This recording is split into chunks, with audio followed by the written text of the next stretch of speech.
ஆண்டவராகிய இயேசு கிறிஸ்துவின் நாமத்தினாலே உங்களை நான் வாழ்த்துகிறேன். இன்னும் ஒரு நாளிலே வேத படிப்புக்கு வந்த உங்கள் ஒவ்வொருவரையும் கர்த்தர் தம்மை ஆசீர்வதிப்பாராக. வேத அறிவில்லாததினால் ஜனங்கள் சங்காரமாகிறார்கள் என்று வேதம் சொல்கிறது.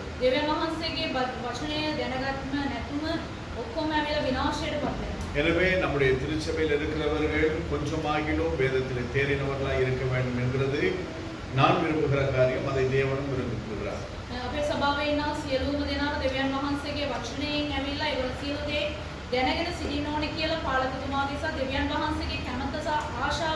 இந்த நாளிலே நாங்கள் நம்மை கர்த்தருடைய ஆவியானவரிடமிருந்து கற்றுக்கொள்ளும்படியாக ஒரு விஷயங்களை நாங்கள் ஒருமனப்படுவோம். நல்ல ஆண்டவரே, இந்த நாளுக்காய் நன்றி செலுத்துகிறோம். உம்மிடத்திலிருந்து கற்றுக்கொள்ளும்படியாய் வந்த பிள்ளைகளுக்காய் ஸ்தோத்திரம். கற்றதை நாங்கள் எங்கள் வாழ்க்கையில் அபியாசப்படுத்த கர்த்தர் எங்களுக்கு இரக்கம் செய்வீராக. உம்முடைய நாமம் ஒன்று மாத்திரம் மகிமைப்படட்டும். இயேசு கிறிஸ்துவின் மூலமாய் பிதாவே. ஆமென். கடந்த வருஷத்திலே நாங்கள் அநேக காரியங்களை நாங்கள் ஊழியம் சார்ந்த காரியங்களை கற்றுக்கொண்டோம். ஊழியத்தை குறித்து, குடும்பத்தை குறித்து, அழைப்பை குறித்து, இன்னும் தீர்க்க தரிசனத்தை குறித்து, ஊழியர்களுடைய பண்புகளை குறித்து, இப்படி அநேக காரியங்களை கடந்த வருஷத்திலே கற்றுக்கொள்ள கர்த்தர் கிருபை செய்தார். இந்த வருஷத்திலே முதலாவதாக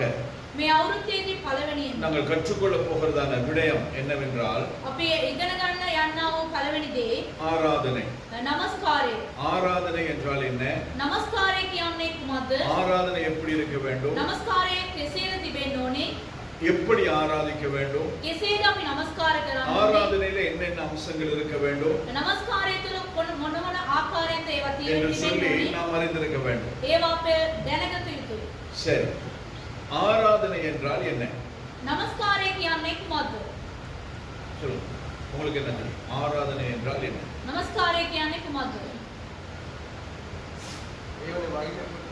தேவனை மகிமைப்படுத்துவது. வேற?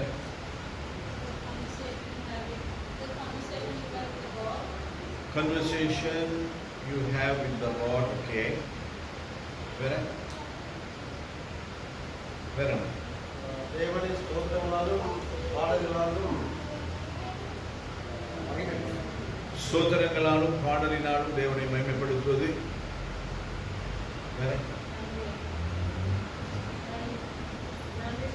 நன்றி செலுத்துவது. வேற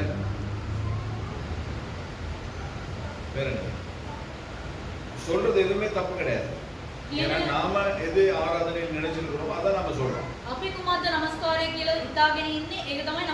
சரினா கர்த்தருக்கு ஸ்தோத்திரம், இல்லைன்னா நாம மாத்திக்க போறோம். எல்லாருக்குமே எல்லாம் தெரிஞ்சிருக்கணும்னு அவசியமும் கிடையாது. எல்லாம் எங்களுக்கு தெரியும்ன்றதும் கிடையாது. இல்லையா? அப்ப நாம தெரிந்து கற்றுக்கொள்ளும்படியாக தான் நாங்க வந்திருக்கிறோம். நீங்க சொன்னது எல்லாமே சரிதான். வேற ஏதாவது இருக்குதா சொல்லுங்க. ஆராதனை என்றால்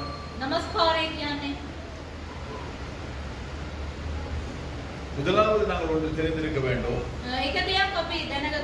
ஆராதனையிலே பல விதமான ஆராதனைகள் உண்டு. பலவிதமான ஆராதனைகள் என்று சொல்லும் பொழுது தனிப்பட்ட விதத்தில் ஆராதிக்கிறது உண்டு, ஒரு சிறு கூட்டமாய் ஆராதிக்கிறது உண்டு,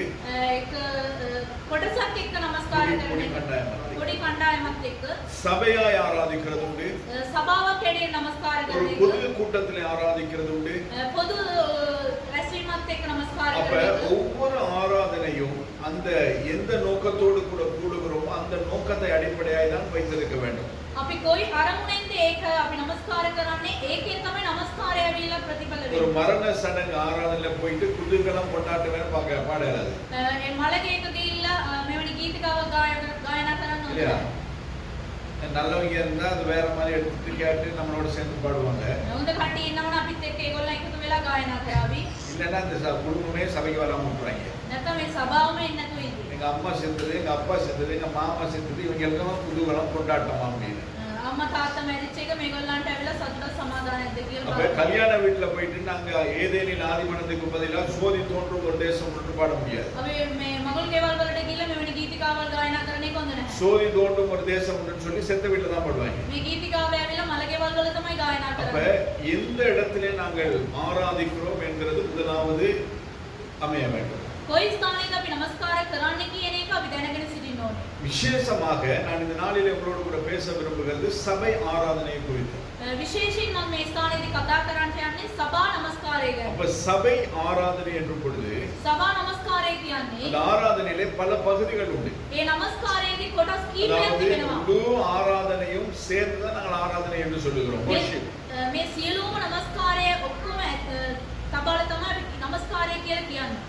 ஆரம்ப ஜெபம், පළවෙනි යාඥාව, அதுக்கு பிறகு துதி ஸ்தோத்திரங்கள், ඊට පස්සේ ඇවිල්ලා ස්තුති පැසසුම, பாடல், ගීතිකාව, அதுக்கு பிறகு சாட்சி, ඊට පස්සේ සාක්ෂි, அதுக்கு பிறகு காணிக்கை கொடுக்கிறதா இருக்கட்டும், ඊට පස්සේ පඬුරු ඔප්පු කරන එක, அதுக்கு பின்பதாக நாங்கள் கேட்க போகிற வார்த்தை, ඊළඟට ඇවිල්ලා අපි ආන්න යන වචනය, அதற்கு பிறகு அறிவித்தல், அதுக்கு பிறகு ஆசீர்வாதம், இதெல்லாம் சேர்ந்ததுதான் ஆராதனை. ඊට පස්සේ දැන්වීම, මේ වගේම ඇවිල්ලා ආශිර්වාද කරන එක, මේ සියලු දේ එක් කරලා තමයි নমස්කාරය. இந்த ஆராதனையிலே මේ নমස්කාරය இரண்டு තුලදී பகுதிகள் மிக மிக முக்கியமானது. කොටස් දෙකක් ඉතා වැදගත්. ஒன்று தேவனை ஆராதித்து மகிமைப்படுத்துகிறது. පළවෙනි එක දෙවියන් වහන්සේව নমස්කාර කරලා උන්වහන්සේව ප්‍රීතියට පත් அது කරනවා. நமஸ்காரம். ඒක নমස්කාරය. இரண்டாவது தேவன் நம்மோடு கூட பேசுகிறதான வார்த்தை. දෙවෙනි එක උන්වහන්සේ අපිත් එක්ක කතා කරනවා මේ වචනය. அப்ப இரண்டாவது தேவன் நம்மோடு கூட பேசுகிறதற்கு ஆயத்தப்படுத்துகிறது தான் ஆராதனை. පළවෙනි එක ඇවිල්ලා අපි දෙවෙනි එක දෙවියන් වහන්සේත් එක්ක අපි කතා කරන එක සූදානම් කරන එක නමස්කාරය. தேவன் நம்மோடு கூட பேசுகிறதற்கு நம்மை ஆயத்தப்படுத்துகிறது. දෙවියන් වහන්සේ අපිත් එක්ක කතා කරන්ච අපි සූදානම් කරන්නේ. ஏனென்றால் நாங்கள் வரும் பொழுது பலவிதமான பிரச்சனைகள், பலவிதமான சிந்தனைகள், பலவிதமான நெருக்கங்கள், பலவிதமான பாரங்களோடு கூட வருகிறது உண்டு சபைக்கு. අපි සභාවට එන විට විවිධාකාර සිතුවිල්ල විවිධාකාර පොරබැදීම් වලින් අපි සභාවට එන්න පුළුවන්. அப்ப அப்பேற்பட்டதான அந்த சிந்தனைகளோடு நாங்கள் வரும் பொழுது එවැනි සිතුවිල්ල සමග අපි එන විට அதே சிந்தனையோடு கூட ஆராதித்தால் அந்த ஆராதனையா இருக்காது. ඒ සිතුවිල්ලත් එක්ක අපි নমස්කාර කරන විට ඒක নমස්කාරයක් නෙමෙයි. அப்ப ஆராதனை நடத்துகிறவர் இந்த ஆராதனையிலே மிகவும் முக்கியமானவர். ඒ নমස්කාරය කරන එක්කෙනා ඇවිල්ලා ඒකෙන් ඇවිල්ලා ඉතා වැදගත්. ஏனோ தானோன்னு சொல்லி வந்து ஆராதிக்க முடியாது. ඕනාවට එපාවට ඒක කරන්න හොඳ නැහැ. இந்த இடத்திலே நாங்கள் தேவனை ஆராதிக்க வேண்டுமானால் நாம் நம்முடைய அறை வீட்டிலே நாங்கள் தேவனை பல மணி நேரங்கள் ஆராதித்திருக்க வேண்டும். මේ ස්ථානයේදී අපි දෙවියන් වහන්සේව নমස්කාර කරන්න ඕනේ නම් අපගේ නිවස තුල අපගේ කාමරය තුල දෙවියන් වහන්සේව নমස්කාර කරන්න ඕනේ. தேவனுடைய வார்த்தையை பிரசங்கிக்க வேண்டுமானால் அந்த பிரசங்கத்திற்கு நாங்கள் ஒரு வாரம் நாங்கள் ஆயத்தமாக வேண்டும். දෙවියන් වහන්සේගේ වචනේ බෙදා ගන්න ඕනේ නම් සතියකට කලින් ඒක තුලින් අපි සූදානම් වෙන්න ඕනේ. தேவநாம மகிமைப்படும்படியாக சொல்லுகிறேன். දෙවියන් වහන්සේගේ නාමයෙන් මහිමටපත් වෙන්න මම இந்த කියන්නේ. கடைசி ஞாயிற்றுக்கிழமைக்கு தேவையான வார்த்தையை கர்த்தர் கொடுத்திருக்கிறார். අන්තිම සතියට එන්නා වූ ඒ දවස් වචනේ උන්වහන්සේ දීලා තිබෙනවා. முதலாம் திகதி ஞாயிற்றுக்கிழமை அன்றைக்கு தேவையான வசனத்தை கர்த்தர் கொடுத்திருக்கிறார்.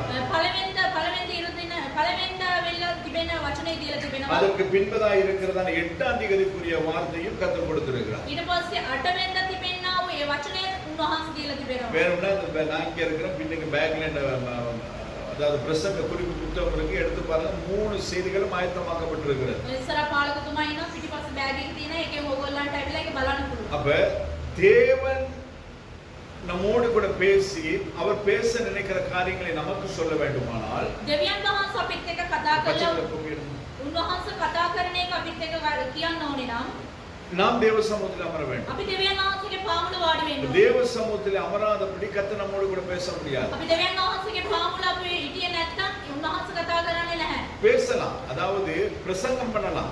අපි කතා කරන්න පුළුවන්, දේශනා කරන්න පුළුවන්. ஆனால் பிரசங்கிக்க அந்த பிரசங்கம் நம்முடைய வாழ்க்கையில ஒரு மாற்றத்தை உண்டு பண்ண வேண்டுமானால் අපි දේශනා කරන අපගේ ජීවිතයක වෙනසක් ඇති කරන්න ඕනේ அந்த නම් பிரசங்கத்திற்கு நாம் ஆயத்தமாய் இருக்க வேண்டும். ඒ දේශනාවට අපි සූදානම්ව සිටින්න ඕනේ. இதுதான் கர்த்தர் நம்மோடு கூட பேசுகிறது. ඒක තමයි දෙවියන් වහන්සේ අපිත් එක්ක කතා කරන එක.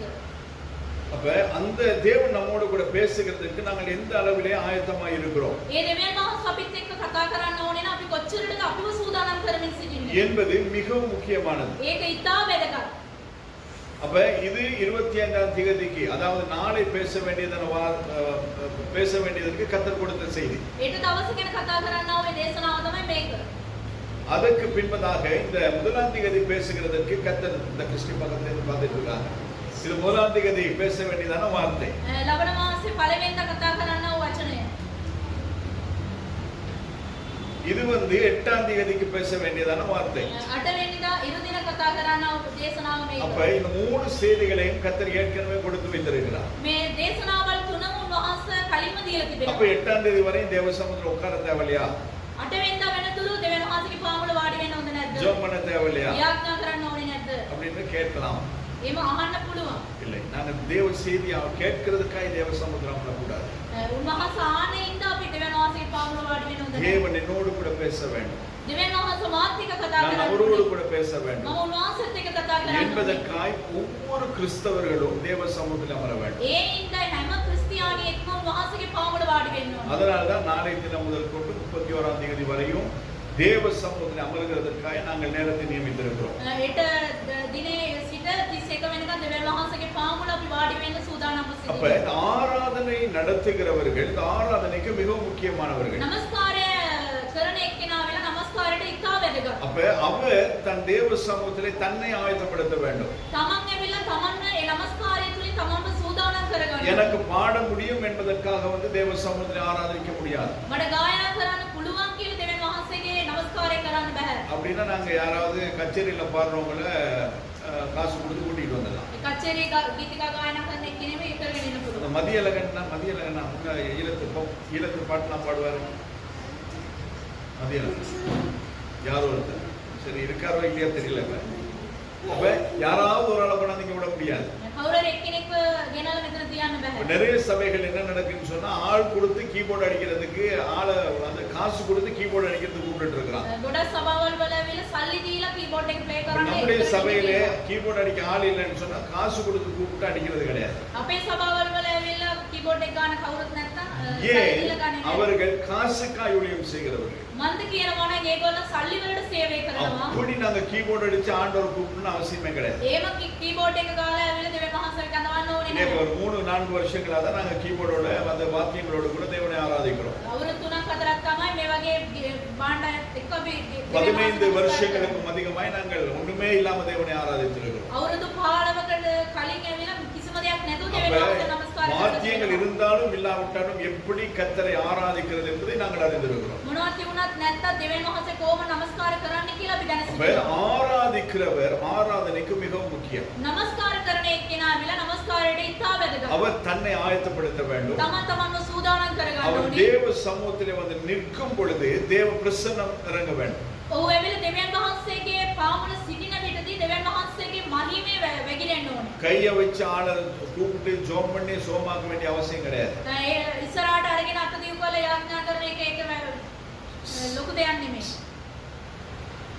சபை ஆவியிலே நிரம்ப வேண்டுமானால், සභාව ආත්මයෙන් පිරෙන්න ඕනේ නම්, ஆவியானுடைய பிரசன்னத்தினால் மூடப்பட வேண்டுமானால், ආත්මයන් වහන්සේගේ තේජසින් පිරෙන්න ඕනේ නම්, ஆராதனை நடத்துகிறவர் அவர் இவ்வளவு நேரம் தேவ சமூகத்தில் இருந்தார் என்பதை அதை வைத்து நாங்கள் நிதானிக்க முடியும். නමස්කාර කරන එක්කෙනා ඇවිල්ලා දෙවියන් වහන්සේගේ පාමුල කොච්චර වෙලා ඉතියාද කියලා ඒක දැනගන්න அந்த ඕනේ. ஆராதிக்கிறவர் தேவ சமூகத்தில் அமர்ந்திருந்து தன்னை ஆராய்ந்து பார்த்து தன்னை ஆயத்தப்படுத்திக் கொண்டு தேவ சமூகத்தில் வந்து நிற்பாரானால், තමන් ඇවිල්ලා දෙවියන් වහන්සේගේ පාමුල සූදානම් කරමින් උන්වහන්සේගේ පාමුලයි වාඩි වෙනවා නම්, அவர் மூலமாய் கர்த்தர் சபையில வெளிப்படுவார்.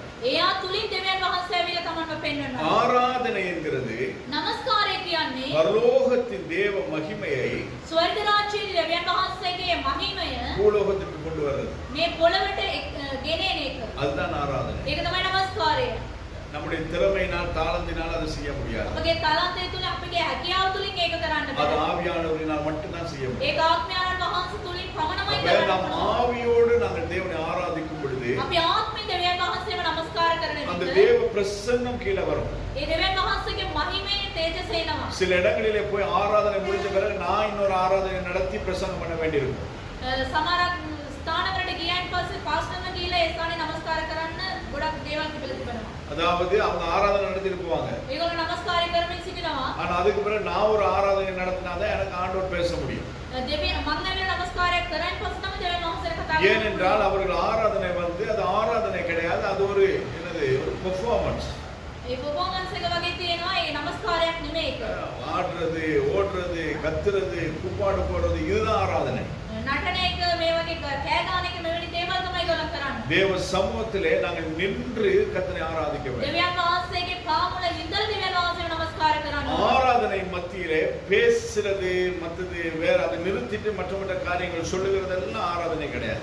නමස්කාර වේලාවදී අනිත් අනිත් දේවල් කතා කරන එක නිකන් නමස්කාරයක් නෙමෙයි. ஆரம்ப ஜெபமோ පළවෙනි அல்லது යාඥාව ஆராதனைக்குரிய ஒரு அறிமுகமோ නමස්කාරයට ඒක පෙන්වන සාරාංශයක්ද அல்லது அந்த ஆராதனை எப்படி நாங்கள் ஆராதிக்க போகிறோம் என்று சபைக்கு சொல்லுகிறதோ කොහොමද අපි නමස්කාර කරන්නේ කියන එක සභාවට කියන அந்த එකයි. காரியங்கள் ஒரு 3-4 நிமிஷத்துக்குள் முடிந்து ඒක විනාඩි දෙකක් තුනකින් ඒක ඉවර වෙලා அதுக்கு பின்பதாக 25 நிமிஷமா இருக்கட்டும், 40 நிமிஷமா இருக்கட்டும், 1 மணி நேரமா இருக்கட்டும், 1 மணி நேரமும் ඒ පැයක්ම துதி ஸ்தோத்திரங்களும் பாடல்களும் மட்டும்தான் இருக்கணும். ස්තුති පැසසුම සහ ඒ ගීතිකාවල් ගායනා කරන එක පමණම. சில நேரங்கள் அப்படி நீங்க சற்று பின்பதாக போய் நீங்க பார்க்கலாம். ටිකක් ඔයගොල්ලෝ එළියට ගිහලා බලන්න පුළුවන්. சில நேரத்துல நான் இடையில நிப்பாட்டிட்டு உங்களுக்கு சபையை திட்டுனது உண்டு. ඒ නවත්තන සභාව මම බැරලා තියෙනවා. எதுக்காக? ඒක ஆடு ஒரு பக்கம் பார்த்துக்கிட்டு சொல்லிக்கிட்டு இருப்பாங்க. එක්කෙනා එක්කෙනා බලාගෙන ඒගොල්ලෝ කසකස அப்ப அப்படி இருக்கும் பொழுது அதுதான் சொன்னாங்க கசகசைன்னு. அப்படி கசகசைன்னா கூட ஆண்டவர் வர முடியாது. එහෙම කර කර ඉන්නකොට දෙවියන් වහන්සේ එන්න බෑ. சொறி மட்டும் தான் வரும். ඒක ඇවිල්ලා சொறி நேரத்துல காயமாயிரும். ඒක තුවාලයක් විතරමයි එන්නේ. அதனால நம்ம தேவ பிரசன்னம் தான் நம்முடைய நோக்கமா இருக்க வேண்டும். දෙවියන් වහන්සේගේ මහිමේ විතරම අපගේ අරමුණක් හැටියට அப்ப තිබෙනවා. அதனால தான் நாங்கள் அந்த பாடலை நாங்கள் பயின்று, அதாவது ஆயத்தத்தோடு கூட, அதாவது இல்லைன்னா கீபோர்டு ஒரு பக்கம் போவோம், இந்த இன்ஸ்ட்ருமெண்ட் ஒரு பக்கம் போவோம், பாடுறவர் ஒரு பக்கம் போடுவார், அதாவது அது நேர்த்தியா இருக்காது. ඒක හරි ආකාරය අපි කරන්න ඕනේ නම් මේ සියලු දේ ඇවිල්ලා හරියට තිබෙන්න ඕනේ. ஏனென்றால் வேதம் சொல்லுகிறது, වචනේ කියනවා நீங்கள் எதை செய்தாலும் கர்த்தருக்கென்று நல்மனதோடும் அல்லது முழு இருதயத்தோடும் கூட நாங்கள் செய்ய வேண்டும். අපි මොනවා කරත් දෙවියන් වහන්සේට මුළු සිතින් ඇවිල්ලා ඒක කරන්න ඕනේ. அப்ப ஆராதனை வந்து மிகவும் முக்கியம். නමස්කාරය කියන්නේ ඉතා වැදගත්. ஏனென்றால் அதுதான் தேவ பிரசன்னத்தை நம்ம மத்தியில கொண்டு வரும். ඒක තමයි දෙවියන් වහන්සේගේ තේජස මේ පොළොවට அந்த பிரசன்னம் வந்துட்டா ඒ තේජස ආවයින් சபைகளில் පස්සේ இருந்து தீர்க்க தரிசனங்கள் வரும். සභාව තුලින් ඇවිල්ලා අනාගත වාක්‍ය சபையிலே குணமாக்குதல் நடைபெறும். සභාව තුලින් ඇවිල්ලා ඒ සූත්‍රමය කාර්යය සිදු වෙනවා. மாமா சொல்லியிருக்காங்க, விழுந்தாதான் வருவேன்ட்டு. මම කියලා කියනවා බැට්මන් පස් තමයි அப்ப එන්නේ කියලා. அந்த பிரசன்னம் இருந்துச்சுன்னு சொன்னா ඒ තේජස තියෙනවා நாங்க නම් ஜெபிக்க வேண்டிய அவசியமே கிடையாது. අපි යාඥා කරන්න ඕනේ சும்மாவே නැහැ. ஜனம் கொடுக்கும். ඒගොල්ලෝ නිකම්ම அதாவது වැඩෙනවා. ஜனங்கள் விழுகிறது முக்கியம் கிடையாது. සෙනඟ වැටෙන එක වැදගත් அது නෙමෙයි. தேவ தொழுதலினால் நடைபெற வேண்டும். ඒක දෙවියන් වහන්සේ අත්දැකීමෙන් ඒක වෙනස් அப்ப அந்த වෙනවා. தேவ தொழுதல் ஒரு மனுஷனுடைய வாழ்க்கையில நடைபெற வேண்டுமானால் දෙවියන් වහන්සේගේ අත්දැකීම මනුෂ්‍යයෙක් තුළ ඇති වෙනවා නම් ஆராதனையிலே தேவ பிரசன்னம் இருக்க வேண்டும். නමස්කාරය තුළ දෙවියන් වහන්සේගේ මහිමේ තිබෙන්න ඕනේ. அது ஆராதனையிலே மிகவும் முக்கியமான ஒரு காரியம். ඒක නමස්කාරය තුළ ඉතා වැදගත්. இன்னுமாய் நீங்கள் பாப்பீங்கன்னா තවත් ඔයගොල්ලෝ எசேக்கியேல் බලනවා. 46:3 நாங்கள் வாசிக்கிறோம். එසේකියල් 46:3 බලනවා. தேசத்து ஜனங்களும் ஓய்வு நாளிலும் மாத பிறப்பிலும் அந்த வாசலில் நடையிலே கர்த்தருடைய சந்நிதியிலே ஆராதனை செய்ய கடவர்கள். දේශයේ සෙනගවිලා ඔවුන් ඇවිල්ලා තමව යටත් කරලා ඔවුන් ඇවිල්ලා දෙවියන් වහන්සේට නමස්කාර කරමින් ඉන්නවා. அதாவது மாத பிறப்புகளிலும் ඒ මාසේ පළවෙනි දා ஓய்வு நாட்களிலும். ඒ විවේකයේ දවස්වල ஓய்வு நாள், யூதருடைய ஓய்வு நாள் வந்து சனிக்கிழமை.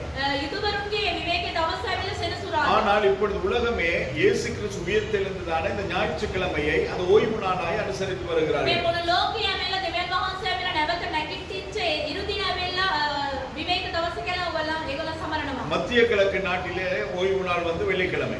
සමහර දේශවල වල ඇවිල්ලා සිකුරාදා තමයි ඔවුන්ගේ විවේක දවස. எங்க மால்டீவ்ஸ்ல வெள்ளிக்கிழமை. දිවස්වල ඇවිල්ලා සිකුරාදා. இன்னும் சில அதாவது இன்னும் சில தேசங்களிலே சனிக்கிழமை ஓய்வு நாளா இருக்கிறது. සමහර දේශවල වල සෙනසුරාදාවක් හැටියට පත් කරලා තියෙනවා. ஆனால் உலகளாவிய ரீதியிலே ஞாயிற்றுக்கிழமை எல்லாருக்கும் ஒரு லீவு நாள்.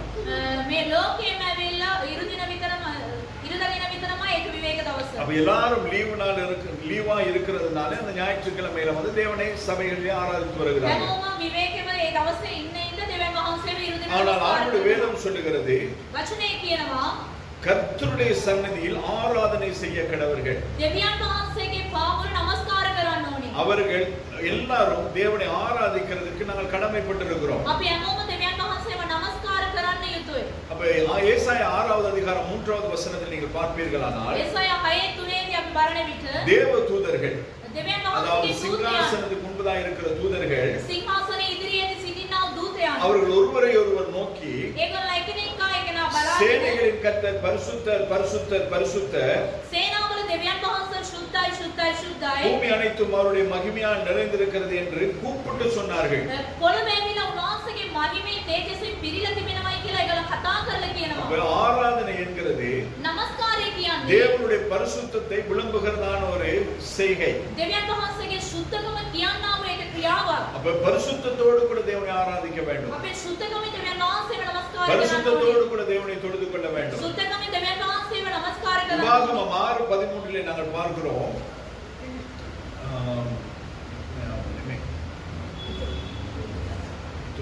ඉතෝබදේ உபாகமம் 5th book Deuteronomy. දිවිත්‍ය කතාව 6:13 අපි බලනවා. உன் தேவனாகிய கர்த்தருக்கு பயந்து දෙවියන් වහන්සේට බය වී அவருக்கே ஆராதனை செய்து එයාටම නමස්කාර කරලා அவருடைய நாமத்தை கொண்டே நாங்கள் ஆணையிட வேண்டியவர்களாக இருக்கிறோம். උන්වහන්සේගේ නාමයෙන් පමණමයි අපි අණ කරන්න ඕනේ. அப்ப நாம் ஆராதிக்கும் பொழுது අපි නමස්කාර කරන විට நாங்கள் பயத்தோடு கூட தேவனை ஆராதிக்க வேண்டும். අපි බයෙන් දෙවියන් වහන්සේව නමස්කාර இன்னைக்கு කරනවා. எத்தனை பேர் பயத்தோடு கூட தேவனை ஆராதிக்கிறோம்? කී දෙනෙක් බයෙන් දෙවියන් වහන්සේව නමස්කාර කරනවද? எத்தனை பேர் ஆராதிக்கிறோம்? කී දෙනෙක් නමස්කාර කරනවද? ஏனோ தானோடு தான் ஆராதிக்கிறோம். ඕනාවට එපාවට නමස්කාර කරනවා. உட்கார்ந்து இருந்து ஆராதிக்கிறது. අපි වාඩි වෙලා නමස්කාර அப்படியே කරනවා. அலைஞ்சு போறதும் வாரதுமா இருக்கிறது. අපි ඔය යනවා එනවා වගේ ඉන්නවා. முன்னுக்கும் பின்னுக்கும் திரும்பி பார்க்கிறது. පිටිපස්සත් ඉස්සරහට ඇරි ඇරි බලනවා. இல்லையா? அதாவது கனத்துக்குரியவருக்கு நாங்கள் கனம் கொடுக்காதபடி நாங்கள் ஆராதித்துக் கொண்டிருக்கிறோம். පිළිගන්න එක්කෙනෙකුට ඇවිල්ලා පිළිගන්න නැතුව අපි නමස්කාර இப்ப කරනවා. யாராவது வர்றாங்க කවුරුහරි එක්කෙනෙක් இல்லைன்னா යනවා. யாராவது ஒரு ஆள் போறாங்க, නැත්නම් තව එක්කෙනෙක් යනවා. அவங்கள பார்க்கறதுனால உங்களுக்கு என்ன நன்மை உண்டாகுது? ඒගොල්ලෝ බරණින්ද ඔයගලන්ට මොනවද යහපත ලැබෙන්නේ? ஏதாவது நன்மை உண்டாகுது?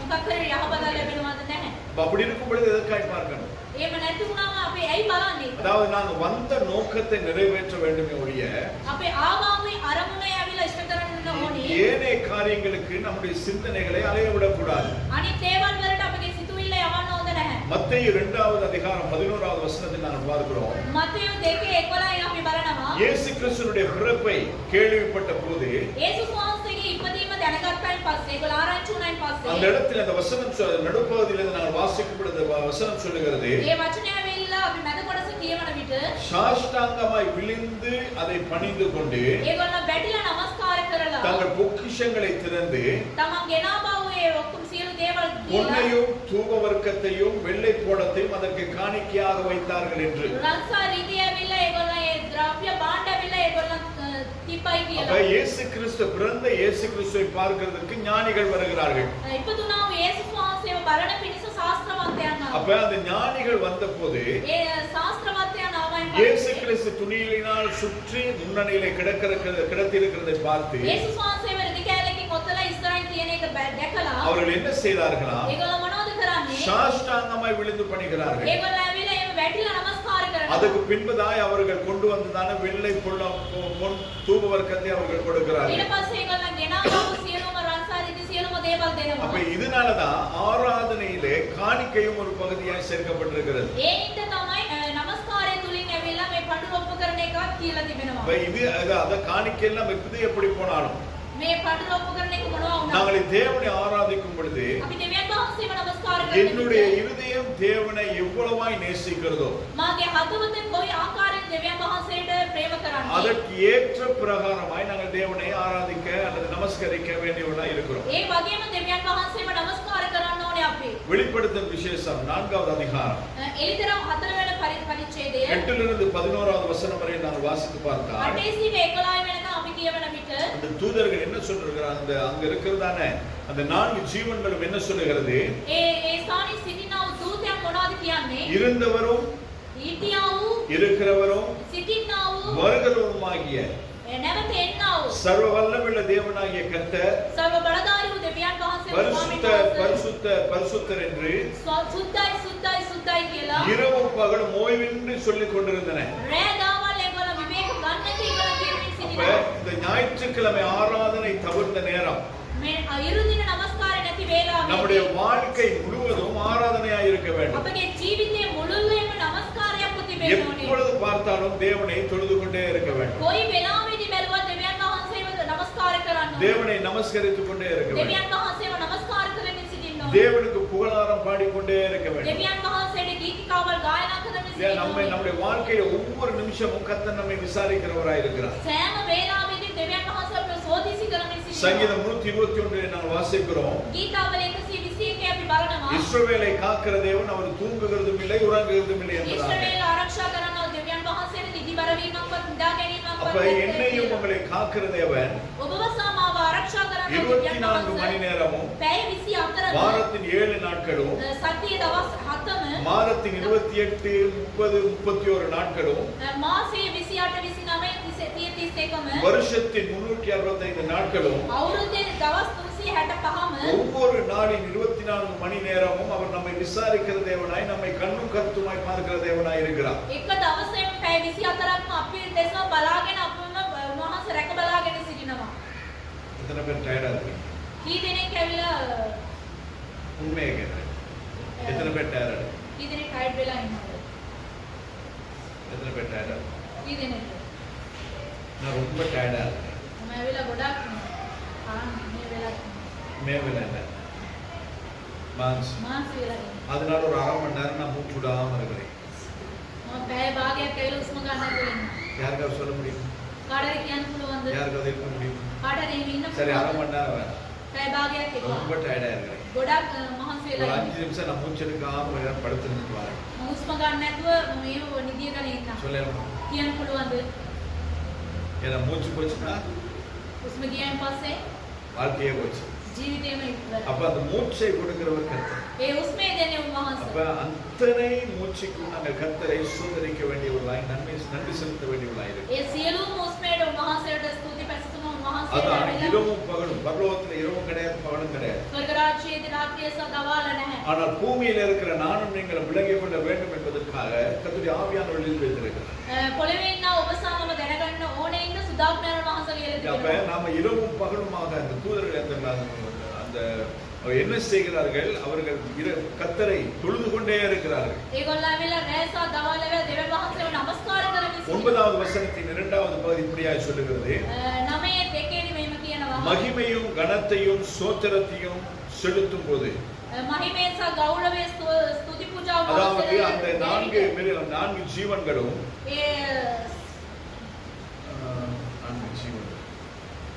எழுதுறப்போதே நம்ம எப்படி ஐக்கியமா கர்த்தரை நம்ம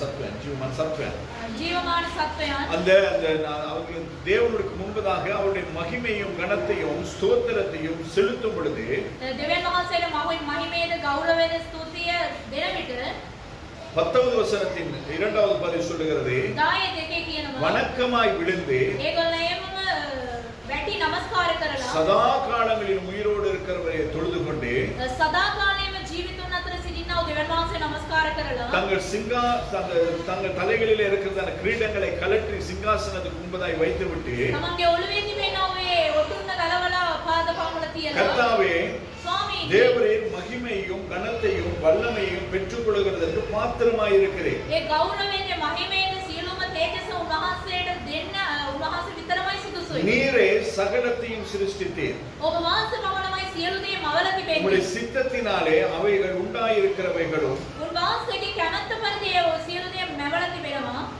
சிருஷ்டிக்கப்பட்டவைகளுமாய் இருக்கிறது என்று சொல்லி நம்ம 24 மூப்பர்களும் சொல்லுகிறார்கள். එම් கண்டிப்பா වැඩිමල් කට්ටිය 24 දෙනාම එහෙම කියනවා. அப்ப இது தேவனை நாம துதிக்கும் பொழுது சோதரிக்கும் பொழுது දෙවියන් වහන්සේව අපි නමස්කාර කරන அவர்கள் විට விழுகிறார்கள், ඒගොල්ලෝ ඇවිල්ලා වැටෙනවා. அவர்கள் தங்களை ஒடுக்குகிறார்கள், තමව ඇවිල්ලා ඒගොල්ලෝ ඇවිල්ලා අඩු කරගන්නවා. தேவ சமூகத்தில் ஓய்வில்லாமல் கர்த்தரை பாடுகிறார்கள், நமஸ்கரிக்கிறார்கள். විවේකයක් නැතුව දෙවියන් වහන්සේව නමස්කාර அப்படி நம்முடைய කරනවා. ஆராதனையும் அப்படிதான் இருக்கும். අපගේ නමස්කාරයත් එහෙම තමයි கையை තිබෙන්නේ. தூக்குனா தூக்குறது கிடையாது, අත ඔස්සන්න කිව්වන් පස්සේ උස්සන්නේ சத்தமா නැහැ. பாடினா பாடுறது கிடையாது. අයියේ ගායනා කරන්න කිව්වන් පස්සේ ගායනා කරන්නේ அதாவது නැහැ. சத்தமா பாடினா தான் ஆண்டவர் கேட்பார்னு கிடையாது, අයියේ ගායනා කරොත් විතරමයි දෙවියන් වහන්සේ ආනවයි කියන එක. கையை தூக்குனா தான் ஆண்டவர் பார்ப்பார்னு கிடையாது. අත ඉස්සුවෙන් පස්සේ තමයි දෙවියන් වහන්සේ බලන්නේ. ஏன் கைகளை தூக்கி ஆராதிக்கிறோம்? ඇයි අපි අත ඔස්සලා අපි නමස්කාර எங்களை කරන්නේ? ஆண்டவருக்கு முன்பதாக நாங்கள் நம்மளை சரண்டர் பண்ணுகிறோம். දෙවියන් වහන්සේගේ ඉදිරියේදී අපි ඇවිල්ලා යටත් කරනවා. அதாவது எங்களால் ஒண்ணுமே முடியாது,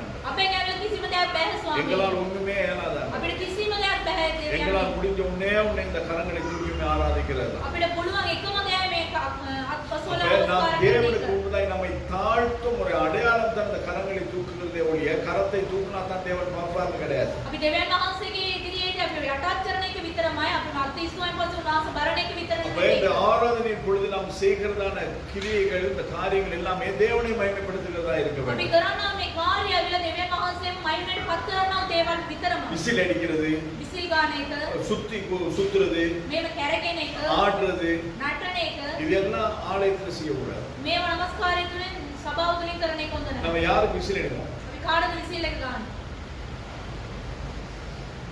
யாருக்கு?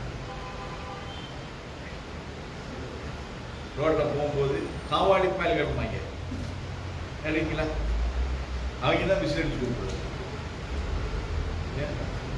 அதையும் கேட்டு ஒரு கூட்டம் அப்படியே திரும்பிப்பாங்க, ஓ என்னத்தான் கூப்பிடுறாங்க போல அப்படின்னு.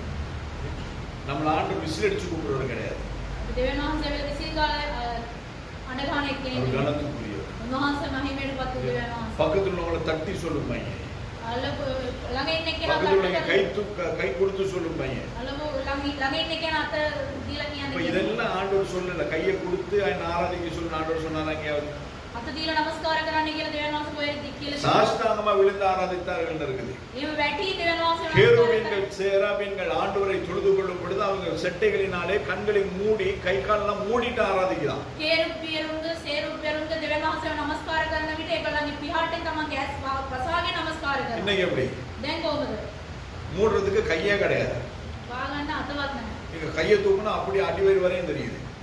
අත ඉස්සුවම පස්සේ ඔක්කොම පේනවා. பாத்திருக்கீங்க? බලලා இதுதான் තිබෙනවා. ஆலயத்துக்கு வந்து தேவனை ஆராதிக்கும். ඒක තමයි දෙවියන් වහන්සේව නමස්කාර அப்ப කරන්නේ. நாம் தேவன் அவர் ஏற்கனவே சொல்லுது, சேனைகளில் இருந்தவரும் இருக்கிறவரும் வருகிறவருமாய கர்த்தர் அவர் பரிசுத்தர். හිටියා වූ ඉන්නා වූ එන්නා වූ දෙවියන් වහන්සේ සුද්ධයි කියලා. அப்ப அந்த பரிசுத்த தேவனை ஆராதிக்கும் பொழுது நாங்கள் பரிசுத்தத்தோடு கூட ஆராதிக்க வேண்டும். ඒ දෙවියන් වහන්සේ සුද්ධ වූ දෙවියන් වහන්සේව නමස්කාර කරන විට අපි සුද්ධ நல்ல வார்த்தைகள், නමස්කාර කරනවා. நல்ல வார்த்தைகள், හොඳ වචන நல்ல கிரியைகள், හොඳ ක්‍රියාව, தூய்மையான சிந்தனைகள், හොඳ සිතුවිලි. இதோடு கூட தேவனை ஆராதிக்கும் பொழுது அந்த ஆராதனையிலே கர்த்தர் மகிமைப்படுவார். මේම අපි නමස්කාර කරන විට උන්වහන්සේ ඇවිල්ලා ඒකේ ප්‍රිය அந்த වෙනවා. ஆராதனையிலே கர்த்தர் இறங்குவார். ඒ නමස්කාරය තුළින් උන්වහන්සේ එනවා. அந்த ஆராதனையிலே கர்த்தர் சுகம் உண்டாக்குவார். ඒ නමස්කාරය තුළින් ඇවිල්ලා දෙවියන් වහන්සේ සුව அதுக்கு කරනවා. பிறகு பாஸ்டர் வந்து என்ன வச்சு ஜெபம் பண்ண வேண்டிய அவசியமே கிடையாது. ඊට පස්සේ ඇවිල්ලා පාස්ටර් ඇවිල්ලා තෙල් ආලේප කරලා යාඥා කරනවා. ஆராதனை நடத்துகிற பிரதர் அசோகா இருக்கட்டும், பிரதர் திலீப்பா இருக்கட்டும், யாரா இருந்தாலும் සහෝදර අශෝක් වෙන්න පුළුවන්, දිලීප් වෙන්න පුළුවන්, කවුරු වුණත් அவர்கள் ஆராதனை பொழுதே கர்த்தர் அபிஷேகித்து அவர்கள் சுகத்தை கொடுத்து அந்நிய பாஷையை கொடுத்து அபிஷேகத்தை கொடுத்து அற்புதங்களையும் அடையாளங்களையும் கர்த்தர் நடப்பிப்பார். නමස්කාරය තුළින් උන්වහන්සේ බොහොම ආස්කම් කරනවා. ඒ නමස්කාරය තුළින් இது எல்லாம் நடக்க வேண்டுமானால் මේ සියලු දේවල් සිදු වෙන්න ඕනේ නම් ஆராதனையா இருக்கு. නමස්කාරයක් හැටියට තිබෙන්න ඕනේ. 1 கொரிந்தியர் 14வது அதிகாரம் 15வது வசனத்தை நாம் பார்க்கிறோம். ඒක කොරින්ති 14:15 අපි බලනවා. இப்படி இருக்க මේව செய்ய வேண்டியது என்ன? කරන යුතු මොනවද? நான் ஆவியோடும் விண்ணப்பம் பண்ணுவேன், මම ආත්මයෙන් ඇවිල්ලා මම ඇවිල්ලා கருத்தோடும் விண்ணப்பம் பண்ணுவேன், මුළු සිතින්ද ඇවිල්ලා මම සියලු දේ நான் කියනවා. ஆவியோடும் பாடுவேன், මම ආත්මයෙන් ගායනා කරනවා. நான் கருத்தோடும் பாடுவேன். මම මුළු සිතින්ම ගායනා அப்ப நாம කරනවා. பாடுகிறதான பாடலாய் இருக்கட்டும், අපි ගායනා කරන්නා වූ ගීතයක් වෙන්න පුළුවන්. ஆராதனையில ஜெபிக்கிறதான ஜெபமாய் இருக்கட்டும், නමස්කාරය තුලින් කරන්නා වූ යාඥාව වෙන්න அது පුළුවන්. எதற்காய் சொல்லப்பட்டதோ அதற்காய் மாத்திரம் நாங்க ஜெபம் பண்ணணும். ඒක මොනවටද ඒක කියලා තියෙන්නේ? ඒක පරිදි අපි කරන්න ඕනේ. சிஸ்டர் சகா සිස්ටර් සගා காணிக்கைக்காய் ஜெபம் பண்ணுவாங்க. පඬුරෝදස යාඥා කරાવી. அப்படின்னு சொன்னா நாங்க வேலைக்கு போய் சேர்ந்த நாள்ல இருந்து வரக்கூடாது. වැඩට ගිය දවසේ ඉඳලා එන්න නැතුව ඉන්න ඕන. ஆண்டவரே நான் வேலை இல்லாமல் இருந்தேன். පියාණනි මම වැඩ නැතුව හිටියා. எனது அப்ளிகேஷன் எல்லா இடத்துலயும் ரிஜெக்ட் ஆனது. මගේ ඇප්ලිකේෂන් එක හැම තැන්වලම රිජෙක්ට් වුණා. கிருபையாய் ஒரு வேலையை கொடுத்தீர். කරුණාවෙන් එක රස්සාවක් දුන්නා. அந்த வேலையில இவ்வளவு தான் சம்பளம் கிடைத்தது. ඒ රස්සාව දුන්නේ මෙච්චරයි මම. அப்பொழுது ஆண்டவரே பெரிய சம்பளத்தோடு கிடைச்சா பெரிய காணிக்கை தசமபாகம் கொடுப்பேன்னு ஜெபம் பண்ணேன். ඒ වෙලාවේදී මම ඇවිල්ලා ගොඩක් හම්බ වුණත් මෙච්චර දෙනවයි அதாவது ஜெபத்துல சாட்சி சொல்லக்கூடாது. යාඥාවේ සාක්ෂි කියන එක හොඳ නැහැ. புரியுதா உங்களுக்கு? තේරෙනවද ඕගොල්ලන්ට? அவங்க அப்படி செய்யறதில்ல. உதாரணத்துக்கு அவங்க උදාහරණයට මම කිව්වා. அப்ப சாப்பாட்டுக்கு ஜெபம் பண்ணா நாங்க வயலுக்கு போயிட்டு நாத்து நட்டு தண்ணி பாய்ச்சி உரம் ஊத்தி அதுக்கப்புறம் நெல்லை வெட்டி அதை அரிசியாக்கி அரளியில பேக்கில் போட்டு அனுப்புன வரையும் நம்ம ஜெபம் பண்ணக்கூடாது. කැමර යාඥා කරන්න කිව්වන් පස්සේ දිගට යාඥා කරන එක හොඳ නැහැ. சாப்பாட்டுக்கு ஜெபம் பண்ணி කැමද කැමඩ විතරම. இப்ப நாம ஏழைக்கு சாப்பாடு கொடுங்க ஆண்டவரேன்னு ஜெபம் பண்ணோம். අපිම කියනවා දිලින්දන්ට කැම දෙන්න. அப்படி நாங்க ஜெபம் பண்ணாதான் ஆண்டவர் கொடுப்பாரு. අපි යාඥා කරයින් පස්සේ ඒගොල්ලන් දෙන්නේ. நிறைய பேர் அதாவது தங்களை மிகைப்படுத்தி செய்கிறது. ඒගොල්ලන් ඇවිල්ලා ඒගොල්ලන් පෙන්වන්න ඕනේ කියලා ඒක කියනවා. ஆண்டவர் நமக்கு ஒரு சாப்பாடு கொடுத்திருக்காரு. දෙවියන් වහන්සේ කැමක් දීලා තිබෙනවා. ஆண்டவர் ஐக்கியத்தை கொடுத்திருக்காரு. හොඳ නෑකමක් දීලා තිබෙනවා. ஆண்டவரே இந்த ஐக்கியத்தை ஆசீர்வதியும். පියාණනි නෑකම இந்த சாப்பாட்டை ஆசீர்வதியும். කැම ආශිර්වාද කරන්න. நாங்கள் உண்டு பலப்பட்டு உபகாரம் ஜீவிக்க கிருபை. අපි කාල බීලා ඔයගොල්ලන් උදෙසා බැලෙන් ඉන්න வேணும்னா அந்த சமைச்சவங்களே ஆசீர்வதிக்கிறோம். ඉවව කට්ටියට ඔබ சிலர் වහන්සේ பார்சல் கடையிலேயே வாங்கிட்டு வந்திருக்குன்னு தெரியும். පාස්ටර් දන්නවා කඩෙන් තමයි நாங்கள் சமைத்த கரங்களே ஆசீர்வதி. ඉවව ගැහත් වලට ආශිර්වාද කරනවා. மாத்திர கடைக்காரன் ஆசீர்வதிச்சு என்ன பண்றதுக்கு? මාතරේ ඉන්නේ කෙනා ආශිර්වාද කරන මොනවද? ஏதாவது அர்த்தம் இருந்தா சொல்லுங்க. මොකක් හරි තේරුමක් තිබෙනවද? உங்க வீட்டுல சமைச்சாங்கன்னு சொன்னா ஜெபம் பண்ணலாம். ගෙදර උයලා නම් ඒක ගායන යාඥා කරන්න පුළුවන්. அவன் எப்படி கத்த சமைச்சானோ நமக்கு தெரியாது. එයා කොහොම උයලා දුන්නත් දන්නේ නැහැ. சில சாரத்தை தூக்கி கட்டிக்கிட்டு தான் உங்களுக்கு பொரிச்சு கொச்சிக்காக எடுத்து வச்சுருப்பாப்ல. සරහුස්සගෙන තමයි මේ சார் புஸ்தகமே இல்லையா? நான் தான் கடையில் போய் பார்க்குறோமே. சில அப்படியே வேர்வையை தொடச்சிட்டு அதுக்கப்புறம் 2 பப்படத்தையும் ஒரு கொச்சிக்காக எடுத்து போடுவாங்க. දාඩිය පියදාලා තමයි ඔක්කොම அப்ப கொடுத்த கரங்களை எப்படி ஆசிரிக்கிறது? දුන්නා ගැහත් වලට කොහොමද ආශිර්වාද කරන්නේ? செபமானது அர்த்தமுள்ளதா இருக்கும். යාඥාව කියන්නේ ඉතා අර්ථයෙන් அதனால தான் பவுல் அப்போஸ்தலன் சொல்லுகிறார் கொரிந்து சபைக்கு எழுதும் பொழுது ඒ කොරින්ති සභාවට පවුල් ලියන நான் ஆவியோடும் விண்ணப்பம் பண்ணுவேன், මම ආත්මෙන් ඇවිල්ලා ඒක කියනවා. நான் கருத்தோடும் விண்ணப்பம் பண்ணுவேன். මොන සිතින්ම ඒක කියනවා. சிலர் சொல்றாங்க நான் ஆவியில ஜெபம் பண்ணனா ஒரு அளவில்லாம போயிட்டே இருப்பாங்க. ආත්මය යාඥා කරන විට ඒගොල්ලෝ ඇවිල්ලා ඒගොල්ලෝ ஆரம்ப ஜெபம் அரை மணி நேரம், ஆராதனை அரை மணி நேரத்தை அப்படியே எடுக்கணும். පළවෙනි යාඥාව වෙලා පැය භාගයෙන්ම ගන්නවා. வர்றவங்க போறவங்க பஸ்ஸுக்கு நிக்கிறவங்க இறங்குறவங்க ஏறுறவங்க வீட்டுல ட்ரெஸ் பண்றவங்க எல்லாத்துக்கும் ஜெபம் பண்றது. එන්නව කට්ටිය මග ඉන්නව කට්ටිය හැමෝම උදෙසා යාඥා කරනවා. ஆண்டவரே சிந்து ஜெபம் முடிச்சிட்டு சீக்கிரமா ஆராதனைக்கு வர உதவி செய்யுங்க ஆண்டவரே. එයා ඇවිල්ලා ඉක්මනට සින්දු ඉක්මනට එන්න ඕනේ කියලා යාඥා කරනවා. அது ஏற்கனவே ஆயத்தம் போய் உட்கார்ந்து இருக்குது. එයා ඇවිල්ලා සූදානම් වෙලා වාඩි වෙලා கூட்டிட்டு வரல ஆள் இன்னும் ரெடி ஆகல. ඉක්කරගෙන ඉන්න ආත්මය ඇවිල්ලා ඉඳ දීලා නැහැ. ஆத்மனவே ஆள். ඒක කියනවා. சரி, அப்ப இப்படிதான் நம்ம ஜெபம் பண்றது. මේව තමයි අපේ යාඥාව. ஆராதனையிலே தேவன் மகிமைப்பட வேண்டும் என்பதை நம்முடைய கருத்தாய் இருக்க வேண்டும். නමස්කාරය තුලින් දෙවියන් වහන්සේ මහිමයට පත් වෙන්නේ එක අපගේ යුතුයකමක් හැටියට. ஆண்டவரே இந்த ஆராதனை மகிமைப்படுத்து. පියාණන් මේ නමස්කාරය තුල උන්වහන්සේ ප්‍රියපත් වෙනවා. வந்தவர்களுக்காய் சோதனை. ඇවිත් සිටින සියලු දෙනා උදෙසා இன்னும் வராதவர்களை கத்தர் தடைகளை நீங்க அழைக்கலாம். එන්නව සෑම එක්කෙනාව බාධාවන් නැති அந்த தடைகள் சொல்லும் பொழுது எல்லா தடைகளும் நீங்க போகுது. බාධාවක් කියන විට සියලුම බාධාවන් තිබෙනවා. டிரான்ஸ்போர்ட் பிரச்சனையா, ට්‍රාන්ස්පෝර්ට් ප්‍රශ්නයද ஏதாவது திடீர்னு அவங்களுக்கு உடல்நல சரியில்லையா, ඒගොල්ලන් ශරීරයේ මොකක් හරි ප්‍රශ්නයක් இது எல்லாத்தையும் அந்த ஒரு வார்த்தை, அதாவது கருத்தோடு நாங்கள் ஜெபிக்கிற ஜெபம், அது அந்த ஜெபம் கேட்கப்படும். ඒ අපි ඇවිල්ලා මුළු සිතින් කරනව යාඥාව අසන්න ලබනවා. அதனால பவுல் சொல்லுகிறார், ඒ ඉන්න තමයි පවුල් நான் කියනවා. ஆவியோடும் பாடுவேன், මම ආත්මෙන් ගායනා நான் කරනවා. கருத்தோடும் பாடுவேன். මම ඇවිල්ලා මුළු සිතින්ම அப்ப ගායනා நான் කරනවා. பாடுகிறதான பாடல் கருத்து மிக்கதா இருக்க வேண்டும். මම ගායනා කරනව ගීතිකාව මුළු සිතින්ම ගායනා කරන්න ඕනේ. தப்பா சொல்லல. වැරදියට කියන්නේ இப்ப නැහැ. அண்மையில் ஒரு நல்ல ஒரு அருமையான ஒரு பாட்டு வந்துச்சு. ඒකට හොඳ ගීතිකාවක් ආවා. பாஸ்டர் ஜான் ஜெபராஜ் பாடியிருக்காங்க ෆස්ට් ජෝන් ජෙබරාජ් இல்லையா? அதுல விசில் அடிப்பாரு அந்த பாட்டுல. විසිල් එක ගන්න. அந்த விசில் ஆராதனைக்கு செட் ஆகும். ඒක ඇවිල්ලා නමස්කාරයට හරියද? அப்ப அந்த பாட்டை பாடுங்க, ඒ ගීතිකාව ගායනා ஆனா කරනවා. விசில விட்டுருங்க. ඒ විසිල් එක අතරින්. சிலர் விசில், அவருக்கு விசில் வருது, එයාට විසිල් එක එනවා. நமக்கு ஆரம்பிக்கும் பொழுது விசில் வரும், අපිට පටන් ගන්න அதுக்கப்புறம் காத்தா வரும். ඊට පස්සේ මුලඟ විතරයි. அப்ப அந்த நேரத்துல ஆராதனை வந்து அது கேலியாய் மாறிடும். එන නමස්කාරය ඇවිල්ලා නිකන් அப்ப எல்லாரும் ஆளுக்கான கண்ணை திறந்தீங்க, நல்லா தானே பாடிக்கிட்டு இருந்தா, எங்க சத்தத்தை காரணம்னா விசில் அடிக்க ட்ரை பண்ணிட்டு இருப்பாரு. சரியா? அப்ப இதெல்லாம் ஆராதனையில் இருக்கக்கூடாத ஒரு பகுதிகள். මේක ඇවිල්ලා නමස්කාරය තුලින් තියන්නේ නැති දේවල්. அப்ப நாங்கள் ஆவியிலும் நாங்கள் பாட வேண்டும், ආත්මයෙන් ගායනා කරන්න ඕනේ. கருத்தோடும் பாட வேண்டும். අපි එළ මුළු සිතින් ගායනා කරනවා. நாங்கள் பாடுகிறதான பாடு கருத்தோடு கூட இருக்கும். අපි ගායනා කරන ගීතිකාවල් හොඳට මුළු සිතින්ම තිබෙන්න ඕනේ. சங்கீதம் 99வது அதிகாரம் 3வது வசனத்தில் நாங்கள் வாசிக்கிறோம். ගීතාවලිය 99:3 අපි බලනවා. மகத்துவமும் பயங்கரமான உமது நாமத்தை அவர்கள் துதிப்பார்களாக, அது பரிசுத்தம் உள்ளது. උතුම් වූ භයංකාර වූ නාමයට ප්‍රශංසා කරන්නා වූ උන්වහන්සේට සුද්ධසේක. மகத்துவமும் பயங்கரமான உமது நாமத்தை, උතුම් වූ භයංකාර වූ උන්වහන්සේගේ නාමය. ஆராதனையிலே எப்பேற்பட்டவருடைய நாமத்தை நாங்கள் உச்சரித்து ஸ்தோத்திரம் பண்ணுகிறோம். අපි ඇවිල්ලා කොයි වගේ 99:3 சங்கீதம் 99:3. කොයි වගේ එක්කෙනෙක්ට නාමයට නමස්කාර කරන්න இப்ப අපි நாம කියලා துதித்து ஸ்தோத்தரிக்கிற தேவன் எப்பேற்பட்டவர்? අපි නමස්කාර කරන දෙවියන් වහන්සේ කොයි වගේ එක්කෙනෙක්ද? உத்தும் பயங்கரம், பயங்கரமான மகத்துவமும் பயங்கரமானவர். அந்த தேவனை தான் நாங்கள் தொழுது கொள்கிறோம். ඒ දෙවියන් වහන්සේව තමයි අපි නමස්කාර அந்த කරන්නේ. தேவனை தான் நாங்கள் நமஸ்கரிக்கிறோம். ඒ දෙවියන් වහන්සේව තමයි அந்த අපි தேவனை නමස්කාර தான் කරන්නේ. நாங்கள் ஸ்தோத்தரிக்கிறோம். ඒ දෙවියන් වහන්සේව තමයි ස්තුති පැසතුම அப்ப දෙන්නේ. அந்த துதிகள் பரிசுத்தம் உள்ள தேவனுக்கு உண்டானது. ඒ ස්තුති පැසතුම සුද්ධ වූ දෙවියන් වහන්සේට පමණමයි. ஏதோ சொல்றாங்கன்றதுக்காக நம்ம துதிக்க கூடாது. ඔන්න මේගොල්ලන් කියන එකට නමස්කාර அந்த කරන්නේ. பயங்கரமான தேவன், ඒ භයංකාර වූ அந்த නාමය. மகத்துவம் உள்ள தேவன் ඒ උතුම් වූ දෙවියන් ஒரு වහන්සේට வார காலமாய் என்னை நடத்தி வந்திருக்கிறார். සතියක් උන්වහන්සේ මඟ පෙන්වලා තිබෙනවා. இந்த நாளிலும் நாங்கள் ஆராதனைக்கு வரும் பொழுது கண்ணுக்கு முன்பு தான் ஒரு ஆக்சிடென்ட் நடந்திருக்கும்.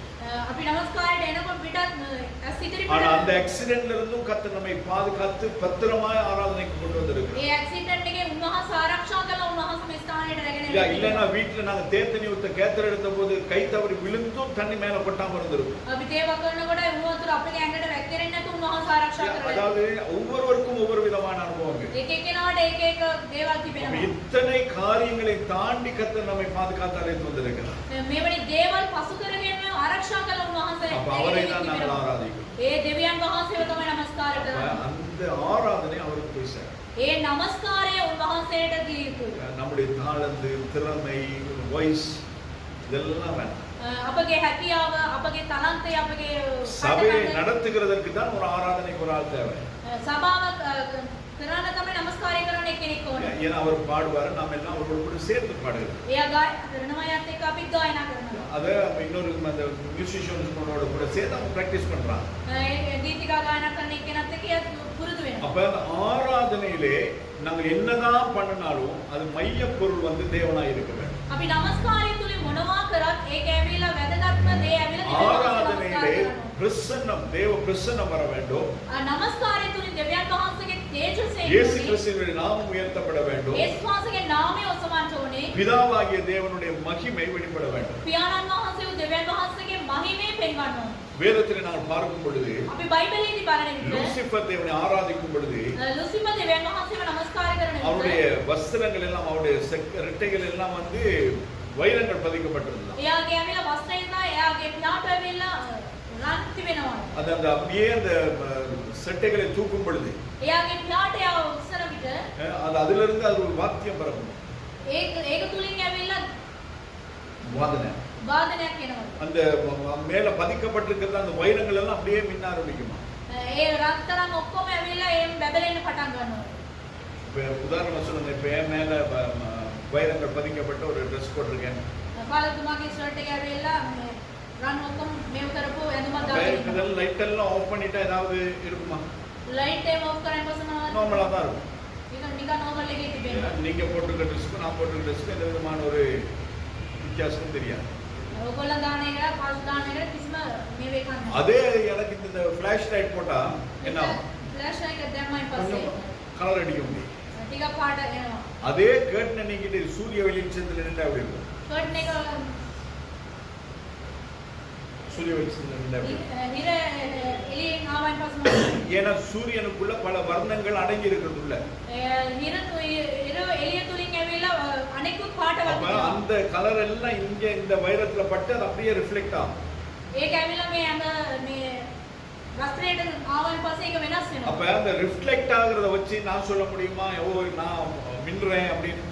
ඒක කියන්න පුළුවන් මම ඇවිල්ලා බැබලෙනවායි කියලා. அந்த சூரிய நிழல்ல படுகிறதுனால அது அப்படியே படிச்சுன்னு வெளியே வருது. මේ හිරු එළියේ ඉන්න තමයි ඒක ඇවිල්ලා බැබලෙන්නේ. அப்ப இந்த லூசிஃபரும் தன்னுடைய சேனையும் சேர்ந்து தேவனை ஆராதிக்கும் பொழுது ලුසිෆර් සහ සමගගේ සේනාව දෙවියන් වහන්සේව නමස්කාර தேவன் அந்த ஆராதனை அங்கீகரிக்கிறது நிமித்தமாக දෙවියන් වහන්සේකට පිළිගන්න ඉඳයි அவருடைய නමස්කාරය. பிரசன்னம் அவருடைய மகிமை அந்த இடத்துல வெளிப்பட்டது நிமித்தமாக දෙවියන් වහන්සේගේ මහිමය උන්වහන්සේගේ තේජස ආවයින් அவருடைய පස්සේ உடல் எல்லாம் அப்படியே பல மின்ன ஆரம்பிச்சிருக்கு. ඔවුන්ගේ වස්ත්‍රය ඔක්කොම එහෙම බැබලෙන්න පටන් இத ගත්තා. பார்த்து அவன் என்ன நினைச்சிட்டான்? මේක බලලා යා මොනවද කරේ? ஓ நான் பாடும் பொழுது வெளிச்சமா வருது, මම ගායනා කරමින් පස්සේ එළියේ එනවා. லைட்டா வருது.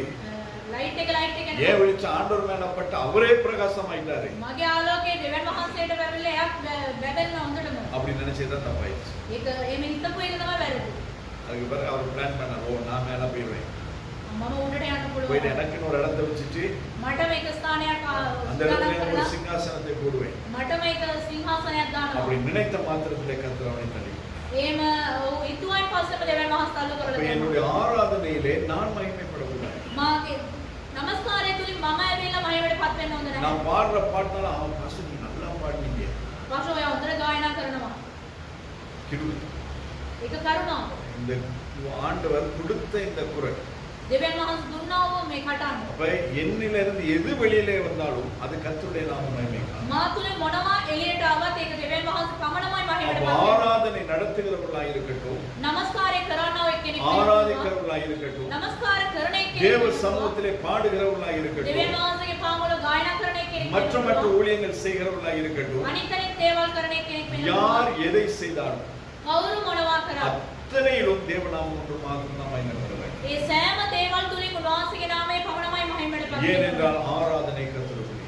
මන්ද කියනවා නමස්කාරය දෙවියන් அது වහන්සේගේ. மனுஷனுக்குரியது கிடையாது. ඒක මනුෂ්‍යයන්ට නෙමෙයි. சங்கீதம் 138:2 நாங்கள் வாசிக்கிறோம். ගීතාවලිය 138 දෙකේදී අපි බලනවා உமது பரிசுத்த ஆலயத்துக்கு நேராக நான் பணிந்து ඔබගේ ශුද්ධ වූ මාලිගාව දෙසට නමස්කාර කරමි. உமது கிருபையின் நிமித்தமும் ඔබගේ කරුණා ගුණය உமது සහ உண்மையின் நிமித்தமும் ඔබ වහන්සේගේ සත්‍යය உமது නිසා நாமத்தை துதிப்பேன். ඔබ වහන්සේගේ නාමයට உமது ස්තුති කරනවා. சகல பிரஸ்தாபத்தை பார்க்கிறோம். ඔබ වහන්සේගේ මුළු නාමයටම உமது வார்த்தையை நீர் மகிமைப்படுத்தியிருக்கிறேன். ඔබ වහන්සේගේ වචනය තුලින් මහිමයටපත් වෙලා තිබෙනවා. ஹalleluya. හalleluya. அப்ப ஆண்டவர் எல்லாவற்றுக்கும் மேலாகவும் கர்த்தர் அவருடைய நாமத்தை அவருடைய வார்த்தையை மகிமைப்படுத்தி வைத்திருக்கிறார். උන්වහන්සේගේ වචනයට මහිමයටපත් කරලා තිබෙනවා අනිත් දේවල් වලටත් වඩා. அவருடைய வார்த்தை என்று சொல்கிறது பரிசுத்த வேதாகமம். උන්වහන්සේගේ වචනය කියන්නේ සුද්ධ වූ වචනය. அப்ப அந்த பரிசுத்த வேதாகமத்திலே நாம் எப்படி அவரை ஆராதிக்க வேண்டும் என்று சொல்லப்பட்டிருக்கிறதோ සුද්ධ වූ බයිබලයේදී අපි කෙසේද නමස්කාර කරන්න ඕනේ කියලා කියලා තිබෙනවාද? அப்ப அதன்படி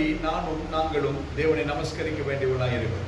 ඒ පරිදි ඔබ සහ මම ඇවිල්ලා දෙවියන් වහන්සේට නමස්කාර කරන්න ඕනේ. அவருடைய ஆலயத்துக்கு நேராக நம்முடைய கரங்களை விரித்து பணிந்த தேவனை நாங்கள் ஆராதிக்கிறோம். උන්වහන්සේගේ මාලිගාව ඉදිරියේදී අත ඔස්සවලා අපි නමස්කාර කරන්න ඕනේ. எடுத்து வாசிக்க சங்கீதங்களின் புத்தகம் 119வது அதிகாரம். ගීතාවලිය 119 119வது அதிகாரம் 119 වන පරිච්ඡේදය 62வது வசனம். 62. சீக்கிரமா எடுத்து வாசிக்க. உமது நீதியான நியாய தீர்ப்புகளை நிமித்தம் நீ துதிக்கும்படி பாதுகாத்திலே எழுந்திருப்பேன். எப்ப எடுத்திருப்பேனா? மத்தியம ராத்திரி, பாதி ராத்திரி. මධ්‍යම රාත්‍රියේ. ஆனா அரவாசி பேர் பாதி ராத்திரிக்கு மேலதான் தூங்கவே போறது. ඒක பாதி ராத்திரிக்கு தூங்க போறது எப்ப நாம? කොයි වෙලාවද නිදිය ගන්න යන්නේ? வேதம் என்ன சொல்லுகிறது? බයිබලෙ මොනවද කියන්නේ? வாசிங்க. உடைய நீதி நிமித்தம் உமது நீதியான நியாய தீர்ப்புகளை நிமித்தம் உம்மை துதிக்கும்படி பாதி ராத்திரியிலே எழுந்திருப்பேன். எழும்பி இருப்பேன். මධ්‍යම රාත්‍රියේදී ස්තුති කරනවා. ஆனா நாங்க என்ன பண்றோம்? අපි මොනවද කරන්නේ? பாதி ராத்திரி வரை போனை நோண்டிட்டு இருக்கிறது. මධ්‍යම රාත්‍රිය වෙනකම් ෆෝන් එක ඔබ பாதி ராத்திரிக்கு மேல படுத்து මධ්‍යම රාත්‍රියේදී නිදිගෙන பகலுக்கு மேல எழும்புறது. දවල් ඉවර වුණායින් පස්සේ තමයි නැගිටින්නේ. அப்ப ஆராதனை பண்ணு. නමස්කාර ඉවරයි. புரியுதா? நீங்க அப்படிதான் நீங்க அநேக வாடிய கூட ගොඩක් තරුණ තරුණියන් பாதி ராத்திரியில் எழும்புறது கிடையாது. මධ්‍ය රාත්‍රියේදී නැගිටින්නේ නැහැ. ஆனால் ஆண்டோட வேதம் சொல்லுது நான் பாதி ராத்திரியில் எழுந்த அவருடைய நியாய தீர்ப்பை குறித்து நான் யோசிக்க போறேன். මධ්‍යම රාත්‍රියේදී නැගිටලා උන්වහන්සේගේ ධර්මිෂ්ඨයේ විනිශ්චය ගැන අපි අවිල්ලා බලා සිටිනවා. பாதி ராத்திரியில் எழும்பி பாருங்க. මධ්‍යම රාත්‍රියේදී නැගිටලා බලන්න எவ்வளவு කොහොමද වෙන්නේ? சிலர் புரட்டடிப்பாங்க. සමහරක් කඩේ ගොරගොර புரட்டடிக்கிறது வந்து சவுக்காலையில கல்லறையில கரடியும் ஓனாயும் கூட விடுற மாதிரி இருக்கும்.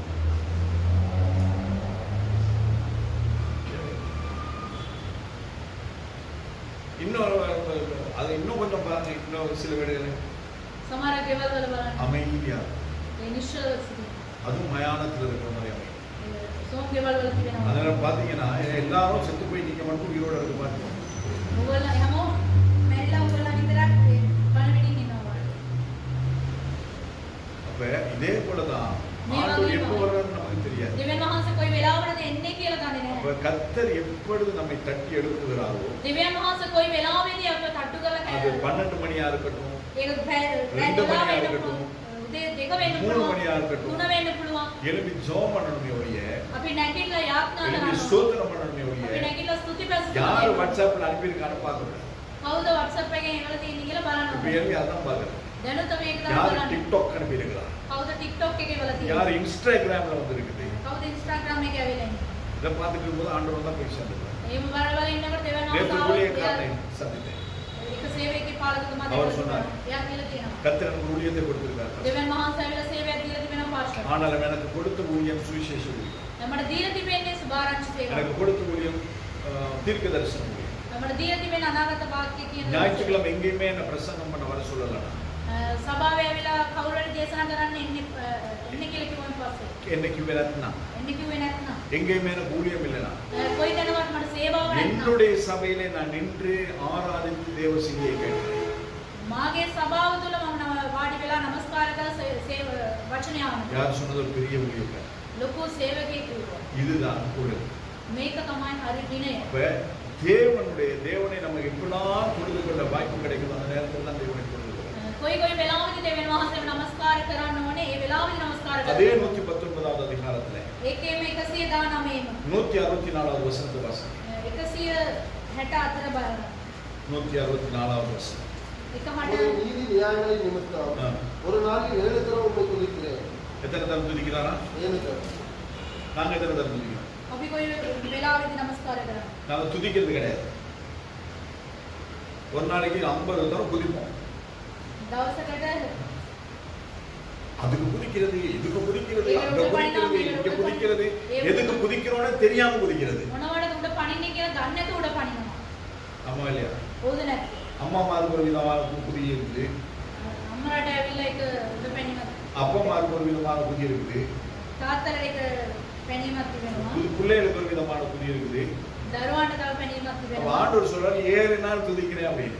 දෙවියන් වහන්සේ කියනවා சங்கீதக்காரன் சொல்றாரு ஒரு நாளைக்கு நான் 7 தரம் துதிக்கிறேன். ගීතාවලිය කියනවා සත්වරක් දවසකට මම ප්‍රශංසා ஆண்டவரை කරනවා. இவங்களோட எங்க நான் துதிக்கிறது, டெய்லி குதிக்கிறதே என் பொழப்பாயிருச்சு அப்படின்றது. හැමදාම උඩ පනින එකම තමයි මගේ ජීවිතේ මම කොහොමද නමස්කාර කරන්නේ. சாப்பாடு கொடுக்க போனா அதுக்கு ஒரு குதி, කැම දෙන්න ගියාම එකට උඩ පැනීම. வாங்கிட்டு வந்த சாமானை பார்த்து அதுக்கு ஒரு குதி, ගෙනාවු බඩවල බැලුවන් පස්සේ ඒකට சாமா இல்லைன்னா குதியோ குதி. බඩු නැත්තම් ඒකට පැනීම அப்படி තමයි. குதிச்சுட்டே இருந்து நம்ம வாழ்க்கை எங்க போய் போகுது? ඒ මුඩ පැන පැන හිටියොත් අපගේ ජීවිතේ කොයිද ඉවර වෙන්නේ. எல்லாவற்றையும் சோத்திரத்தோடு கூட கர்த்தருக்கு தெரியப்படுது. සියලුම දේ ඇවිල්ලා ස්තුති ප්‍රශංසා කරන්න. அப்படிதான் வேதம் சொல்லுது. එහෙම තමයි වචනේ කියන්නේ. சாப்பாடு இல்லையா? කෑම නැද්ද? சோத்திரம் பண்ணு. ස්තුති කරන්න. கரண்ட் பில் கட்ட காசு இல்லையா? ලයිට් බිල් ගෙවන්න සල්ලි නැද්ද? சோத்திரம் பண்ணு. ස්තුති කරන්න. பிள்ளைங்க அடங்குறாங்க இல்லையா? දරුවන් ඇවිල්ලා කීකරු වෙන්නේ නැද්ද? ස්තුති කරන්න. வேதத்தில் அத்தனை வாக்குத்தத்தங்களை கர்த்தர் கொடுத்திருக்கிறார். වචනය තුලින් ඇවිල්ලා පොරොන්දු වචන அதுக்கு කරලා தான் තියෙනවා. ஆராதனை, அதுக்கு தான் நமஸ்காரம். ඒක තමයි නමස්කාරය, ඒක තමයි ප්‍රශංසාව. ஆண்டவரே, பிள்ளைகள் கர்த்தரால் போதிக்கப்பட்டிருப்பாங்கன்னு சொன்னீங்களே. දරුවන් ඇවිල්ලා දෙවියන් වහන්සේ දැන් උරුමයක් කියලා තිබෙනවානේ. என் பிள்ளை அப்படி ஆக்கிட்டாங்க. මගේ දරුවන් ඇවිල්ලා එම කරලා என் දෙන්න. குடும்பத்துல யாருமே படிச்சில்லாத ஒரு படிப்பை என் பிள்ளைக்கு கொடுங்க. මගේ පවුලේදී කවුරුත් ඉගෙනවල නැති දෙයක් උන්වහන්සේ ஸ்தோத்திரத்தோடு දරුවන්ට கூட கர்த்தருக்கு தெரியப்படுது. සිටි පැසසුමින් දෙවියන් වහන්සේට පෙන්වන්නේ. ஆண்டவரே, நான் இவ்வளோ சம்பாதிச்சாலும் கையில மிஞ்சுமா நிக்கிறது கிடையாது. පියාණනි මම කොච්චර අම්බ කරත් මගේ අධ්‍යයතේ නැහනේ. ஆண்டவரே, மீதம் எடுக்கத்தக்கதா என்னை ஆசீர்வதியும். ඉතුරු කරන්න මට උදා ආශිර්වාද කළ මැනව. ஏழைகளை, திக்கற்றவர்களை, விதவைகளை விசாரிக்கும்படிக்கு என்னை ஆசீர்வதியும். දිලිතන්ට උදව් කරන පිණිස මට ආශිර්වාද කරන්න. ஸ்தோத்திரத்தோடு கூட தெரியப்படுது. සිටි පැසසුමින් ඒක කියලා. ஏனென்றால் நீங்க கேட்கறது ஒரு முக்கியமான ஒரு காரியம். ඔබලා අසන එක ඉතා වැදගත් දෙයක්. ஏழைக்கு இறங்குகிறவன் கர்த்தருக்கு கடன் கொடுக்கிறான். දිලිතන්ට ඇවිල්ලා දෙනවන දෙවියන් நீங்க වහන්සේට எதுக்காக ණය கேட்கணும்? දෙනවා. ஆண்டவரே, ஏழைகளை நான் விசாரிக்கணும், என்னை ஆசீர்வதிங்க. දිලින්තන්ව ඇවිල්ලා බලන්න ඕනේ, උන්ට උදව් කරන්න ඕනේ, මට ආශිර්වාද ආශිර්වාද කරන්න කරන්න. இல்லையா? දෙවියන් වහන්සේ ආශිර්වාද කරයිද නැද්ද? 7 தரம் துதிக்கிற ஆண்டவரே, සත්වරක් නමස්කාර කරනවා. துதித்து பாருங்க, නමස්කාර කරලා බලන්න. ஆராதித்து பாருங்க. නමස්කාර කරලා බලන්න. கர்த்தர் நம்முடைய சூழ்நிலைகளை மாற்றும். දෙවියන් වහන්සේ අපගේ වාතාවරණය වෙනස් இந்த කරනවා. ஆராதனை தேவ பிரசன்னத்தை நம்ம மத்தியில கொண்டு வரும்.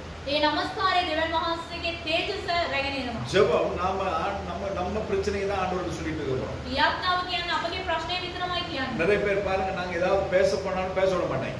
මොනවාරි අපි කතා කරන විටත් කතා කරන්න දෙන්නේ. பேசிட்டே போவாங்க. කතා කරගෙනම ඉන්නවා. கொஞ்சம் இருங்க, எங்க கொஞ்சம் இருக்குது. ටිකක් ඉන්න චුට්ටක් ඉන්න කොයිද චුට්ටක් ඉන්න. அவங்க கொஞ்சம் இருக்குன்னு சொல்லவும் மாட்டாங்க, ඒගොල්ලෝ එහෙම කියන්නේ என்னன்னு கேட்கவும் மாட்டாங்க. මොනවද කියලා අහන්නෙත් නැහැ. திறந்து விட்டு என்ன மாதிரியே போயிட்டே இருக்கும் அது. එරලා දාපු එක්කෙනාගේ එහෙම වෙනවා. அப்ப அப்படி இருக்கும் பொழுது தேவன் நம்மை ஆசீர்வதிக்க முடியாது. එහෙම තිබෙන විට දෙවියන් වහන්සේ ආශිර්වාද தேவன் කරනවා. என்ன சொல்லுகிறார் என்பதை நாம் கேட்க வேண்டும். දෙවියන් වහන්සේ මොනවද කියන්නේ ඒක අහන්න அப்ப ඕනේ. தேவன் என்னோட கூட என்ன சொல்ல விரும்புகிறார் என்று கேட்க வேண்டுமானால், දෙවියන් වහන්සේ මට මොනවද කියන්නේ කියන එක අහන්න ඕනේ என்னை නම් மறந்து நான் தேவனை ஆராதிக்கிறேன். මාව මම ඇවිල්ලා අමතක කරලා නමස්කාර கர்த்தர் කරනවා. எனக்கு செய்த நன்மைகளை சொல்லி நான் கர்த்தரை நமஸ்கரிக்க வேண்டும். උන්වහන්සේ කරව සෑම යහපත් දෙයක්ම කියලා නමස්කාර කරනවා. துதித்து பாடி கர்த்தரை மகிமைப்படுத்த வேண்டும். ප්‍රශංසා කරලා ගායනා කරලා උන්වහන්සේ මහිම பயத்தோடும் நடுக்கத்தோடும் கர்த்தரை சேவிக்க வேண்டும். බයෙන් හා වෙවුලමින් උන්වහන්සේ නමස්කාර இது කරනවා. எல்லாம் நம்முடைய ஆராதனை இருக்கும் பொழுது கர்த்தர் நமக்கு நிச்சயமாய் பதில் தருவார். මේ සියලුම දේවල් අපගේ නමස්කාරය තුළ තිබෙන විට උන්වහන්සේ අපට උදව් சங்கீதம் 116வது அதிகாரம் කරනවා. ගීතාවල 116 17வது வசனம் 17வது வசனத்தை வாசிங்க. 17 කියවමු. சங்கீதம் 116 17. ගීතාවල 116 17. நான் உனக்கு ஸ்தோத்திர பலியை செலுத்தி ஆ. கர்த்தருடைய நாமத்தை தொழுது கொள்வேன். என்னத்தை செலுத்தி? මොනවද පූජා කරලාද? சோத்திர பலி செலுத்தி. ස්තුති පූජාව කරලා. ஃபாதர் பர்க்மன்ஸ்டோட பாட்டு வருது. හද බර්ග්මන්ස්ගේ ගීතාවක් තිබෙනවා. சோத்திர பலி அப்பாவுக்கு, துதியும் கனமும் மகிமையும் என்னப்பாவுக்கு. அதை பாடிட்டு அவர் அடுத்து பாரு. சுகம் தந்தீரே நன்றி ஐயா, பலன் தந்தீரே நன்றி ஐயா. වගේ ගීතිකාවක් තියෙනවා සුවේ නිසා ස්තුතියි, බලය නිසා ස්තුතියි කියලා. வசனம் என்ன சொல்லுது? වචනය මොනවද කියන්නේ? நான் உனக்கு ஸ்தோத்திர பலியை செலுத்தி சோத்திர பலியை செலுத்தி கர்த்தருடைய நாமத்தை தொழுது கொள்வேன். கர்த்தருடைய நாமத்தை தொழுது கொள்வேன். அப்ப நம்முடைய வாயிலிருந்து கர்த்தர் செய்த நன்மைகள் சோத்திரமாய் வரணும். දෙවියන් වහන්සේ කරව යහපත් දේවල් ඇවිල්ලා අපගේ මුඛයෙන් ඇවිල්ලා ස්තුති පූජාවක් හැටියට එන්න ඕනේ. அதுதான் ஆராதனை. ඒක තමයි ஒரு නමස්කාරය. பாட்டு முடிஞ்ச பிறகு சத்தமே கிடையாது. ගීතිකාවක් ඉවර වුණාන් පස්සේ සත්‍යම නැහැ. சோத்திரம் சோத்திரம் சோத்திரம் 6 சோத்திரம் வரும், 7வது 8வது 9வது சோத்திரம் கிடையாது. ස්තුති කියලා හයක් එනවා ඊට පස්සේ නැහැ. சோத்திரம் சொல்றதுக்கு ஒரு வாரத்துல இவ்வளவு நன்மைகள் கர்த்தர் செய்திருக்கிறார். ස්තුති කියන එකට සතියේදී කීයක් උන්වහන්සේ යහපත් කරලා ඇතිද? இவ்வளவு நன்மைகள் செய்திருக்கிறார். කොච්චර යහපත් දේවල් කරලා அப்ப ඇතිද? வேதம் சொல்லும் உதடுகளின் பலியாகிய கனியாகிய சோத்திர பலி. තොල් වලින් නැගෙන්නා වූ ස්තුති පූජාව அப்ப තුළ இந்த வாயிலிருந்து தேவனை துதிக்கிறதான சோத்திர பலிகள் வர வேண்டும். මේ මුඛය තුලින් එන්නා වූ වචනය ඇවිල්ලා උන්වහන්සේට ප්‍රශංසාව දෙන්නා වූ දෙන ඇටිට එන්න ඕනේ. அப்ப பலின்னு சொல்றது ஆட்டையோ மாட்டையோ சந்து சந்தாய் வெட்டி நெருப்புல வைக்கிறது. පූජාව කියන්නේ එළුවෙක් සහ හරකෙක් ඇවිල්ලා ඒක කුඩා කපලා ඒක ගින්නෙන් තියෙන එක. ஆனால் அதற்கு ஈடாக நம்முடைய சோத்திரங்கள் கர்த்தருக்கு பலியாய் செலுத்தப்பட வேண்டும்.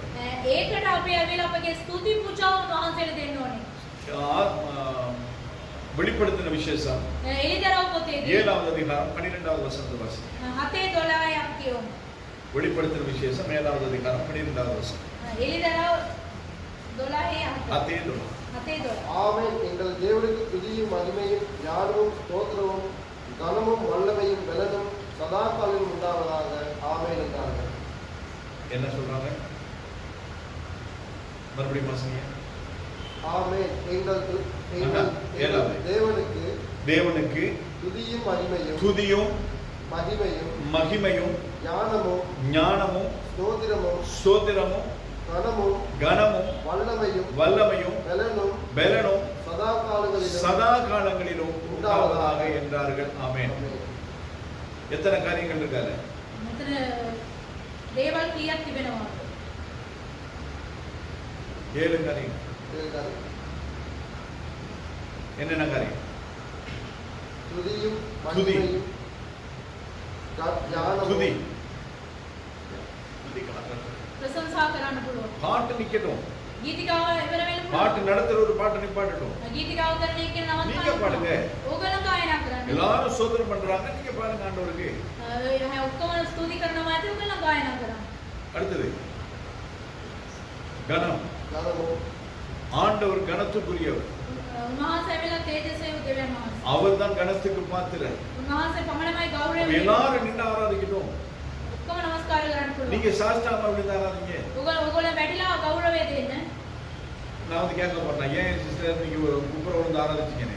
පාස්ටර් වෙලා ආනවද ඔය අය ඔයා වැටිලා නමස්කාර குப்புற விழுந்து அப்படியே ரோல் அடிச்சா தான் பிரச்சனை.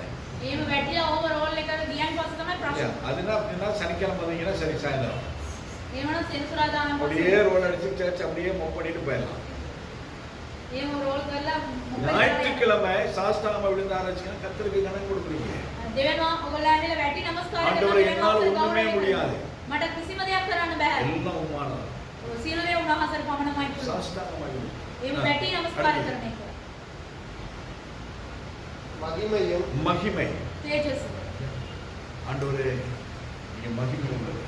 ඔබ වහන්සේ තේජසේ දෙවියන් වහන්සේ. ஞானமும் ஞானம் அவருக்கு ஒப்பான ஞானம் பூமியிலே கிடையாது. උන්වහන්සේගේ ප්‍රඥාව වගේ මේ පොළවේ வார்த்தையினால் உலகை உண்டாக்கினவர். වචනය තුලින් මේ පොළොව මෙවෝ දෙවියන් වහන්සේ. அந்த ஞானம் உள்ளவரை நாங்கள் ஆராதித்துக் கொண்டிருக்கிறோம். ඒ ප්‍රඥාව ඇති දෙවියන් වහන්සේව අපි නමස්කාර அவர்கிட்ட කරනවා. கேளுங்க, ஞானத்தை கேளுங்க. ஆண்டவரே ஞானத்தை தாங்க.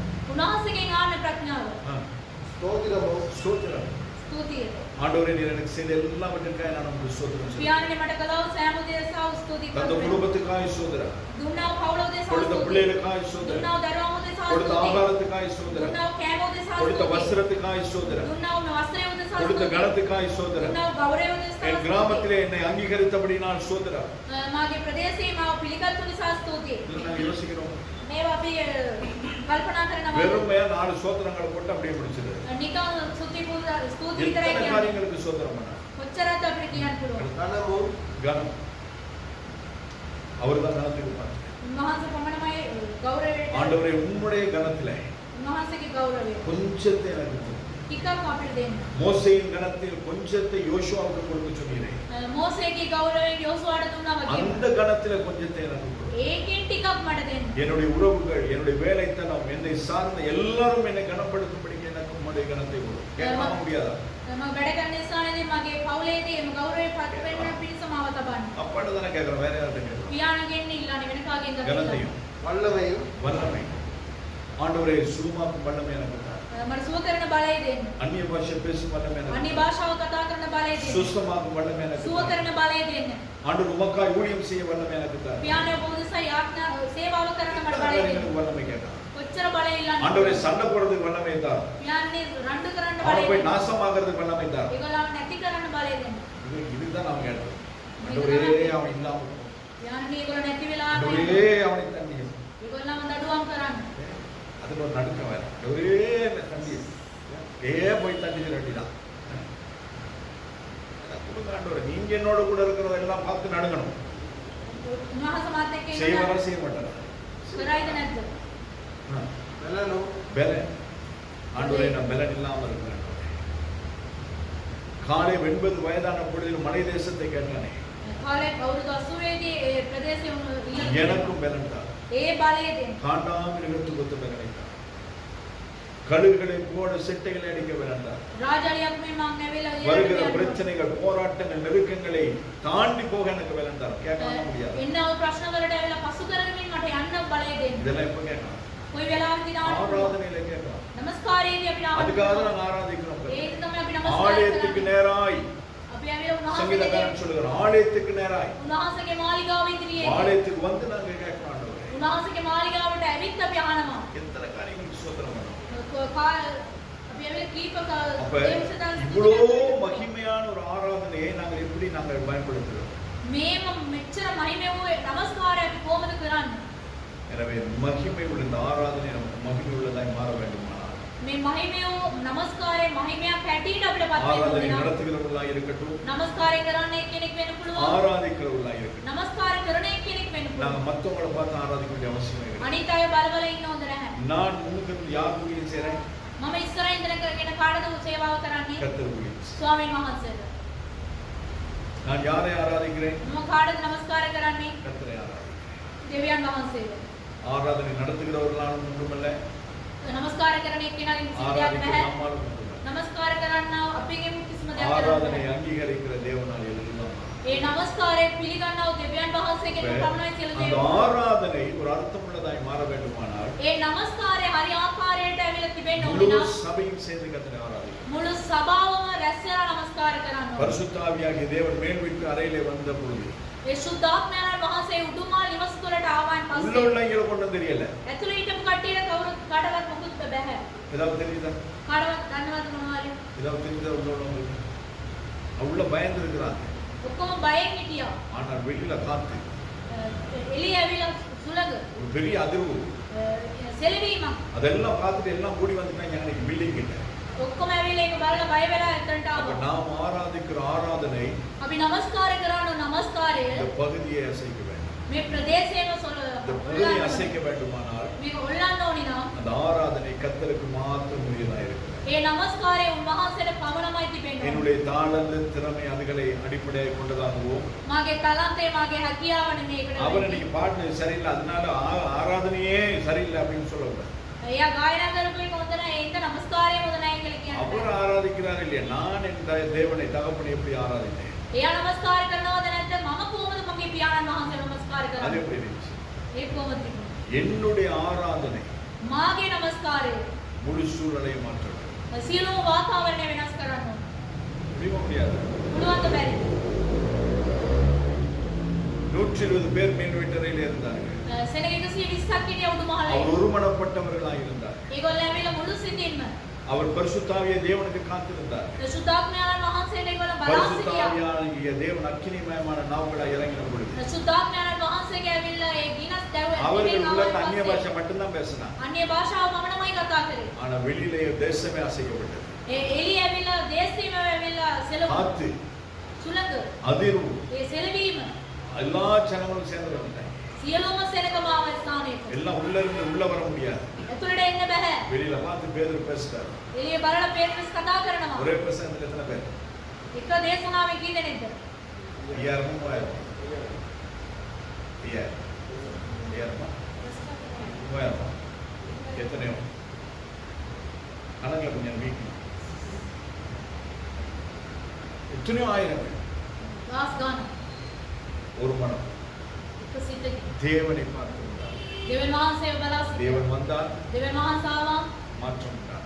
වෙනස් වීමක් ආවා. நம்முடைய ஆராதனை ஒரு மாற்றத்தை உண்டு பண்ண வேண்டுமானால் අපගේ නමස්කාරය වෙනස් වීමක් කරන්න ඕනි නම් தேவனை ஆராதிக்க வேண்டும். දෙවියන් වහන්සේව නමස්කාර කරන්න. ஆராதனை மத்தியிலே பேச்சுகள் இருக்கக்கூடாது, නමස්කාර කරන වෙලට ඇවිල්ලා කතා කරන එක හොඳ නැහැ. சாட்சிகள் இருக்கக்கூடாது. சாட்சி සාක්ෂි කරන කියන அந்த அரை மணி நேரமும் 45 நிமிஷமும் ඒ පැය භාගයක්ම නැත්නම් පැය ஒரு மணி நேரமாகவே இருக்கட்டுமே. පැයක් වෙන්නත් පුළුවන්. அத்தனை மணி நேரம் பாடலும் சோத்திரமும் நமஸ்காரமும் மட்டும்தான் இருக்கணும். ගීතිකාවද ස්තුති පැසසුම විතරමයි තිබෙන්නේ. இதற்கு மத்தியிலே கர்த்தர் මේ ස්ථානයේ උන්වහන්සේ ආස්කම් කරනවා. ஹalleluya. ஹalleluya. நம்ம அநேக காரியங்களை உங்களோடு கூட பேசலாம். තවත් බොහොමයක් කතා කරන්න පුළුවන්. ஆனால் 2 வசனங்களை மாத்திரம் நாங்கள் வாசித்து நடந்து நிறைவு செய்வோம். පදවල් දෙකක් කියවලා අපි ඉවරයි. யோவான் 6வது அதிகாரம் 11வது வசனம். යෝහන් 6දී 11. யோவான் 6:11. යෝහන් 6:11. யோவான் 6:11. இயேசு அந்த அப்பங்களை எடுத்து ஸ்தோத்திரம் பண்ணி சீசர்களிடத்தில் கொடுத்தார். சீசர்கள் பந்தில் இருந்தவர்களுக்கு கொடுத்தார்கள். அப்படியே மீன்களையும் அவர் எடுத்து அவர்களுக்கு வேண்டிய மட்டும் கொடுத்தார். எத்தனை அப்பம்? रोटी की याद எத்தனை அப்பம்? 5. எத்தனை பேர் சாப்பிட்டாங்க? कितने क्या वाले புருஷர்கள் மாத்திரம் पुरुषान वितरण ஏறக்குறைய 5000 பேர். कंदावसकड़े बैठी அப்ப மனைவிமார் 5000 பேர். स्त्रीवरून பிள்ளைகள் 2 பேர்னாலும் 10000 பேர். दररोज देने एक ना 5 அப்பத்திலேயே 2 மீன்லையும் रोटी पाइन मासूम दे देने की 20000 பேர் சாப்பிட்டாங்க. इसदा खट्टी खाना पुलवांद முடியாது. पुलवांद बैठी சாத்தியமே இல்லை. करना में बैठ ஸ்தோத்திரத்தினால் கிருபை பெறும். स्तुति पूजा पूजा में ये वाला करुणा वाला ஸ்தோத்திரித்து ஆண்டவர் என்ன செய்யறாரு? எடுத்து ஸ்தோத்திரம் பண்ணி கொடுக்குறாரு. देवेन महा स्तुति करला एक கொடுக்குறாங்க அவங்க வாங்குறாங்க சாப்பிட முடிஞ்சதை கூட நிறைய செய்யறாங்க. அப்ப மீதம் எடுக்கத்தக்கதான ஆசீர்வாதம் நம்முடைய வாழ்க்கையில் உண்டாக வேண்டுமானால்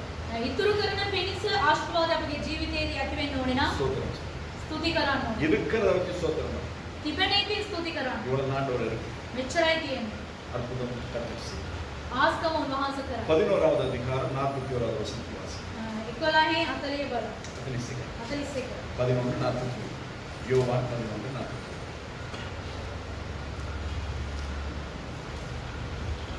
அப்பொழுது மரித்தல் வைக்கப்பட்ட இடத்திலிருந்து கல்லை எடுத்து போட்டார்கள். இயேசு தம்முடைய கண்களை ஏறெடுத்து, பிதாவே, நீ எனக்கு செவி கொடுத்தபடியினால் உம்மை ஸ்தோத்திரிக்கிறேன். என்ன சொல்றாரு?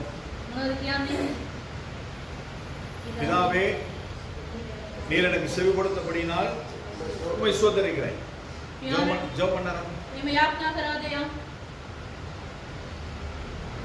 ஜெபம் பண்ண ஏற்கனவே ஜெபத்தோடே தான் இருக்கிறார். நாங்க ஏதாவது பிரச்சனை வந்தா மட்டும்தான் ஜெபம் பண்றது. அவன் செத்து போயிட்டான்னு தெரிஞ்சே நான் வரல. அவரு 4 நாளைக்கு பிறகு வர்றாரு. சிஸ்டர் சொல்றாங்க நார்மே. அக்கா தங்கச்சி சொல்றாங்க, ஐயா இப்போ போயிட்டு திறக்கிறீரே நல்லாவா இருக்குது.